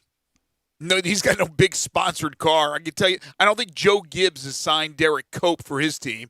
I don't think he's part of the Rick Hendrick crew. Trying to get some information. I'm efforting to get one of our NASCAR friends of the show on for tomorrow, but very last second here, I'm hitting them up with. My man going to be out there driving in a Buick? He's actually just driving. He's driving his own car. He's literally just driving his own car. He's like, I'm just going to pull out there and 62 years old, just cruising around, just see what's going on, man. What's happened? Just checking out the track. Yeah, I just reached out to our friend Alan Cavana, who's at Daytona. He said he won't be able to go tomorrow. He won't be able to come on because they're taping at that point. But hopefully I can get somebody with NASCAR and we can give our Daytona 500 NASCAR fans a little update tomorrow on the program. That is my bad. It is just like, what? The Daytona 500 is Sunday? That is crazy. Well, we know on Sunday you'll probably be watching the 500 because you won't be watching Tiger basketball. Tiger basketball, it's not yet official, but I can't imagine that after tonight's game against Cincinnati, which was postponed yesterday afternoon, that they would be able to play Sunday in Houston. First of all, you'd have to get on a plane and fly out there Saturday. Right now, you're in pretty much lockdown. there's at least one or maybe several people associated with the program. We don't know if it's players, coaches, staff, whatever it is, but I would imagine that the game was postponed, that it probably is enough where it's, and they've already mentioned that in the release from the school, that it's contact tracing. So it was the American Conference that shut them down yesterday that postponed that game, but within that program, and they're a close-knit program, whether it is coach, player, whoever, they're all near each other. They all spend a lot of time with each other. So let's hope that it is something that will be quicker than a lot of these deals where you've seen programs shut down for upwards to 2 weeks. And if that's the case, this could derail this hard-charging team because the Tigers over the last 7 games have played incredibly well. And getting ready for this late spurt, but albeit an opportunity against the likes of Houston, a road game with Wichita State set for next Thursday, that could, if the Tigers are victorious and successful, get them back in the conversation. It's interesting with Houston, too, because Houston's next 2 games are supposed to be Memphis and East Carolina, and both of those teams are currently on pause. So Houston might have to spend some time off here unless they can reschedule a game, in which maybe they can reschedule a game, and then that would create a spot later where maybe somehow Memphis, then they could get a game rescheduled with Houston. Well, there's always the great team, Our Lady of the Lake. They could schedule them for another game. Well, I mean, hey, they might want to do a home and home with Our Lady of the Lake, but yeah, I would think there's a good chance that Houston's next 2 games are both going to be postponed. That East Carolina game is next Wednesday, so I guess there's a chance of that one. But yeah, it could very well be Houston could be sitting around a while, or they did reschedule the conference rescheduled. Who do they? Temple and Cincinnati, I think, are playing this, or I think they're playing tomorrow now because Cincinnati's not playing tonight against Memphis, and Temple was supposed to play East Carolina. Mm-hmm. I think they've scheduled Cincinnati and Temple against each other, so they are trying to do some rescheduling in some of these situations now if 2 different teams are able to play but both lose their opponents. You have to be flexible. The schools have to be flexible. The conference has to be flexible. You'd love to get as many games in as you can, but this isn't going to be the NFL, where they got every single game in. There are going to be teams, there are going to be certainly conferences that have probably several teams that won't have their complete allotment of games played. And so you're going to have to look at things like winning percentage as opposed to total wins, especially when the committee starts looking at large teams. It's going to be complicated. Well, so Florida just got their game against Texas A&M for this Saturday. That's been postponed. I was looking at Florida's schedule. Florida right now, with what they've got scheduled to play the rest of the year, if they don't reschedule any of the games they've missed, they'll finish the season with 20 games played. So they'll be 7 games short. Wow. Of what you were allowed to play this year. And there's other, I mean, like I just mentioned, what was the Big Ten team or Big East team I just mentioned? Like Xavier's played 6 conference games or whatever, and others have played 15 conference games already. Right.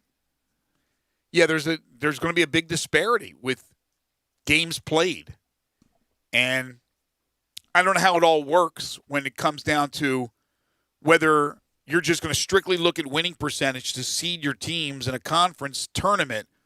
I guess that's the only thing you could do, but is it fair if a team's played 6 games and another team's played 20?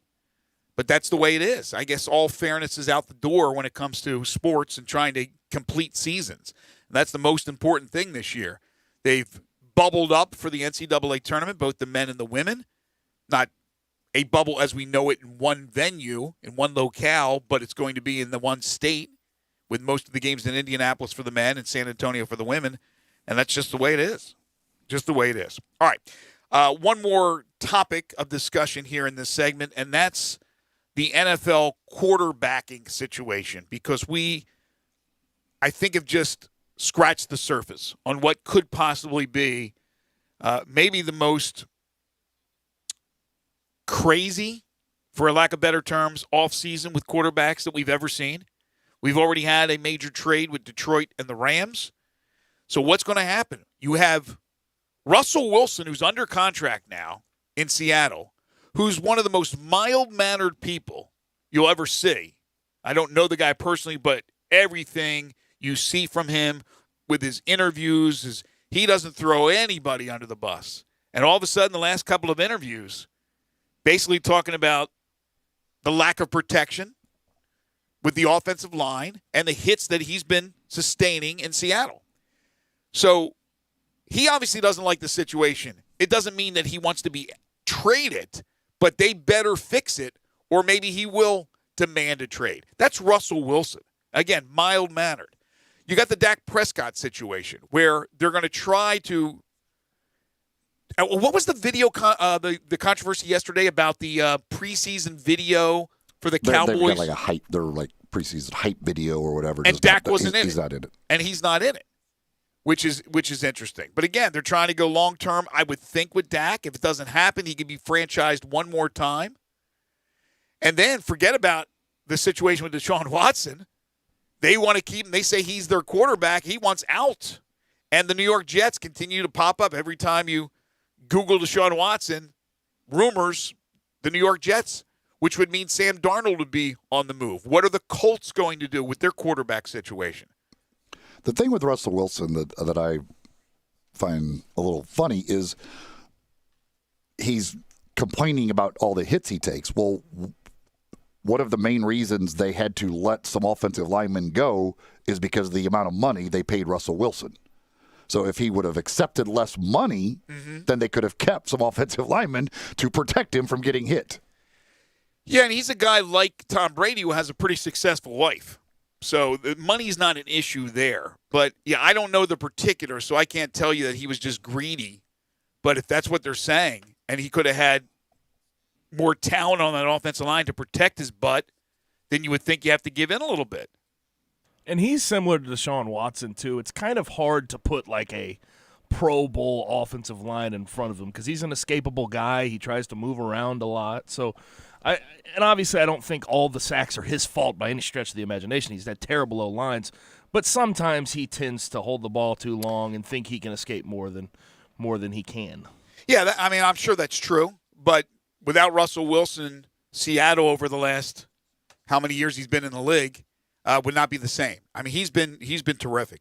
Russell Wilson's been one of the top-tier quarterbacks there is in the NFL. It's interesting, though, because he's been relatively quiet, and then you have this offseason now where every single quarterback, it seems, has something to say about their situation. So I guess he just said, oh, no, I got to say something now. Well, the other part that's funny to me about it is that he wins the Walter Payton Man of the Year and then immediately starts throwing his offensive line under the bus. Even Sweetness got upset every once in a while. Oh, I'm the Man of the Year? Awesome. Let me tell you about my offensive line. They're terrible. Here's what I would do. I would take all the starting quarterbacks in the league. And, of course, you're going to have these first-round picks that come in that will earn – some of them will earn right away starting jobs. But I would take the 32 starting quarterbacks right now on paper, throw it in the hat, and just pick out for a team. You get the first pick.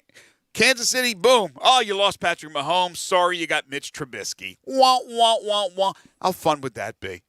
The New York Jets here, you just keep doing that. No, it could be musical chairs with these quarterbacks. And then we haven't even had the official decision yet from Drew Brees that he's retiring, but it looks like he is. How about the Saints? I don't know if it was Sean Payton or somebody within the front office that said, yeah, Jameis Winston is our guy for next year. Do you believe that? No, but they also have to sign him. He was only on a one-year deal, right? Well, how many teams are hankering for Jameis Winston? Well, probably more than you'd think. Really? As far as it better not be the Colts. They're not going to have to pay him that much, anybody who signs him, and he's probably a pretty good backup for a lot of teams. But with them, too, the Saints, a lot of people don't know this, but they're $105 million over the cap right now. So this Drew Brees deal and what they're going to have to do with his contract, what they're going to have to do with Cam Jordan's contract, all these guys, Alvin Kamara's, they're going to have to make decisions coming up here soon, and I just don't know if they're going to have enough money to play around with in regards to getting a good quarterback in there. Good point. All right. When we come back, we'll wrap up this Thursday edition of Sports 56 Middays with one final thing as you listen to Real Sports Talk, Sports 56, 96.1 and 98.5 FM. Start your day the right way. with Peter Edmiston and Anthony Sane on Sports 56 Mornings. Weekdays from 7 to 10 on Sports 56, 98.5 FM and 96.1 FM. It's February. Hi, this is John Conway with Conway Services. Are you considering replacing your air conditioning system this spring? Conway Services and Carrier have teamed up to make now the perfect time to replace that old energy guzzling system. February is one of our slowest months of the year. Our warehouse is full and our crews are slow. So to spark business during these slow winter months, Conway Services is giving away Carrier 80% gas furnaces absolutely free with the purchase of a standard Carrier air conditioning system. That's right, purchase a Carrier air conditioning system during the month of February and get a gas furnace for free. If that's not enough, we'll include an April air cleaner, 10-year parts warranty, and a free Nest thermostat, plus 12 months interest free. See why I call it February? And you know with Conway Services, you'll be receiving our award-winning service every time. So call Conway Services, the Mid-South's premier heating, cooling, plumbing, and electric service company today, and the first 30 callers with a 10-year-old heating and air conditioning system will come out and inspect it absolutely free. Call 384-3511. Conway Services. Call Conway today. I want to do some bragging rights. Hey, I was just the other day overhearing a conversation with Big Mike, the manager of DeSoto Auto Sales. They've got people buying cars all over the country. North Carolina, South Carolina, Georgia, Alabama, Arkansas, Texas. People from all over the country buy cars at DeSoto Auto Sales in Olive Branch, Mississippi. Why? DeSoto Auto Sales has the most stringent car inspection in America. They get it right the first time. Quality and low mileage, factory warranty on most vehicles. My favorite part is the people who work there. Big Mike, all the employees are professional, friendly, and go that extra mile. Expect as you walk in the door, you're treated like family. DeSoto Auto Sales understands your time matters. We can help you find your dream car and get all the paperwork finished in less than an hour. Come see us at DeSoto Auto Sales and be part of our family. Have a great buying experience every time. 662-890-7184. Taqueria Express number 6 has a new location, 6290 Winchester Road. Taqueria Express has tacos of all kinds, including chicken and sirloin, beef fajitas, shrimp fajitas, enchiladas with homemade tortillas, even chicken wings. And my favorite is the mango sauce, which goes great with a nice cold beer. You can dine in and take advantage of the full bar or get your order to go. Call ahead, 901-800-2737 to pick up or use the drive-thru. Ask how you can win a 2021 Nissan Versa. Taqueria Express. Hey folks, I'm Jarrett Carter. My family recently purchased East Memphis Ace Hardware at Quince and White Station, and we're excited to offer the best selection of Big Green Egg and Traeger grills. And then don't forget about our Benjamin Moore Paint Studio and the Garden Center for flowers. Save 60% with our new Duracell key fob replacement program. We have a master locksmith service as well as glass cutting and screen repair. The East Memphis Ace Hardware, located at Quince and White Station behind Three Little Pigs.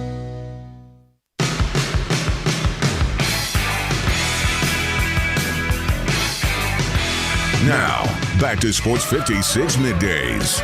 This hour is brought to you by East Memphis Ace Hardware at Quince and White Station. Here once again are Greg Gaston and Eli Savoy. Middle of the road, he's trying to find me. Welcome back, everybody. 12:50 the time. Final segment here on this icy Thursday in the Mid-South. We had a text earlier about asking about Mike Miller's son and whether he committed to Memphis. No, he committed to Creighton. He will be headed to Creighton to play. I don't even know for sure how much Memphis was recruiting him. I don't know what the situation was there, but he is committed to Creighton. And I think the decision came down to Creighton and Indiana, maybe?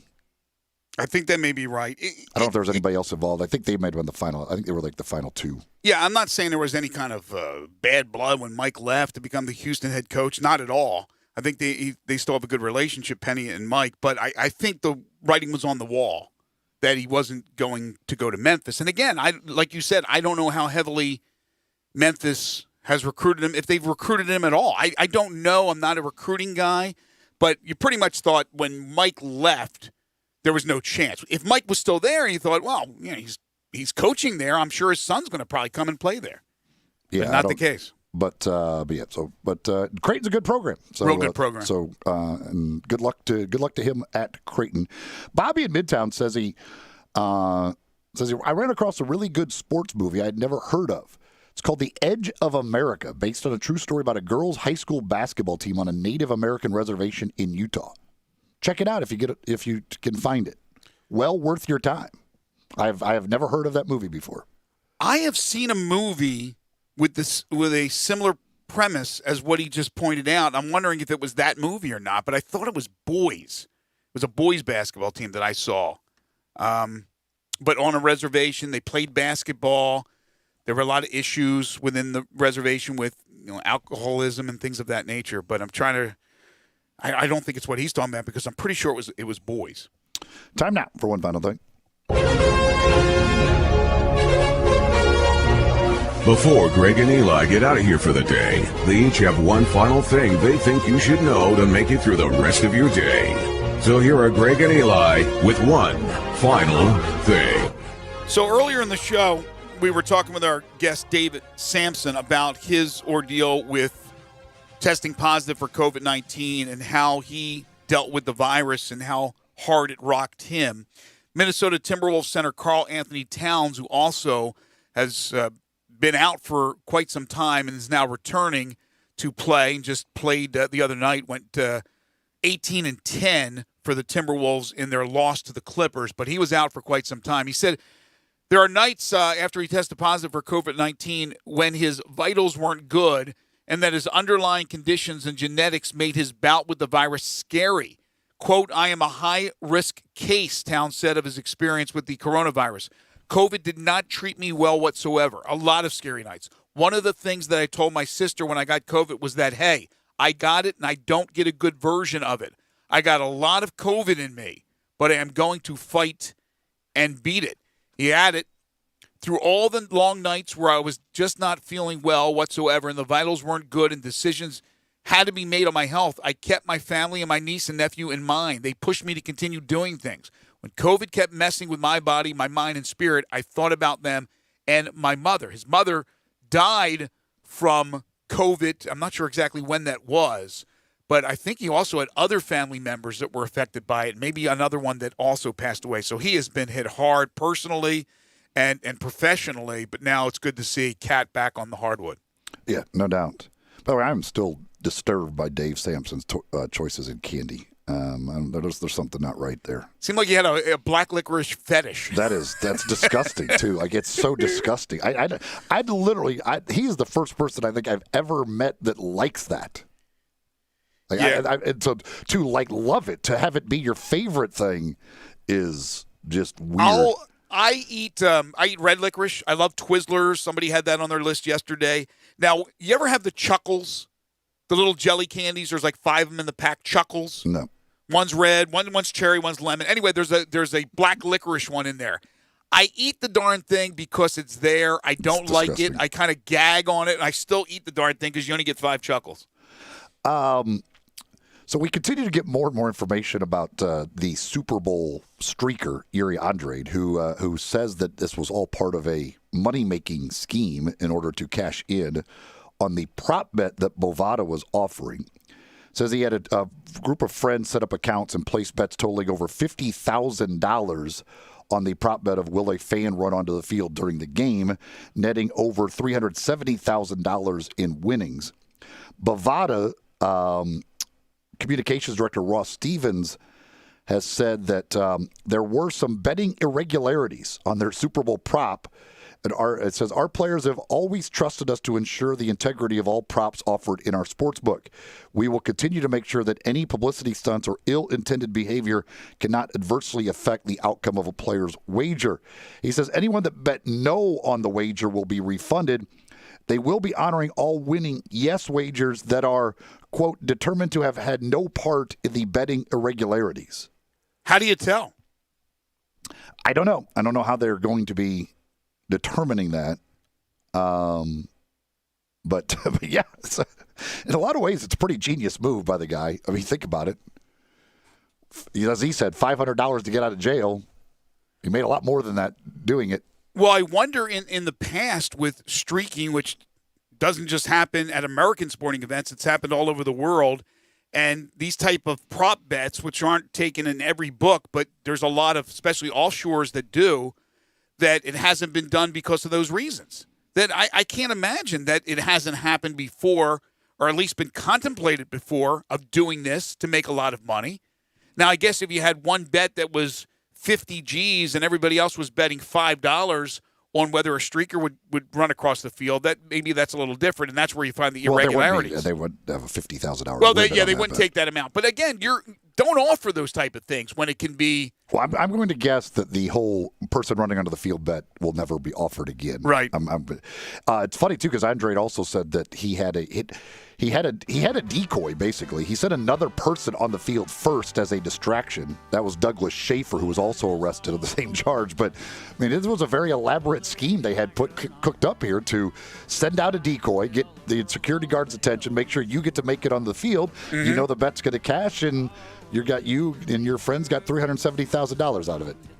Well, I don't know if people remember, was it George Plimpton, the paper lion who used to get into sporting events? Maybe somebody else. And there was a lot of things that had to be done. I don't think he was gambling on that, but he just was pulling the wool over the eyes of a lot of people. There's a lot that has to go into being able to pull something like that off. Big thanks to Sean Coleman and Dave Sampson for joining us on the program today. Tomorrow, just got confirmation that Nick Bromberg's going to join us to preview the Daytona 500. We'll have Evan Barnes from the Commercial Appeal on the Grizzlies. Ken Pomeroy from Ken Pom will join us, and Matt Dillon with the Tiger Basketball Report, plus 10 in a row. So join us for tomorrow's program starting at 10 o'clock. Stay tuned now. Sports 56 Happy Hour with Johnny Radio is coming up next. For Eli Savoy and Gabe Kuhn, I'm Greg Gaston. Be safe out there. Enjoy the rest of your Thursday, everybody. Real friend, it's all going to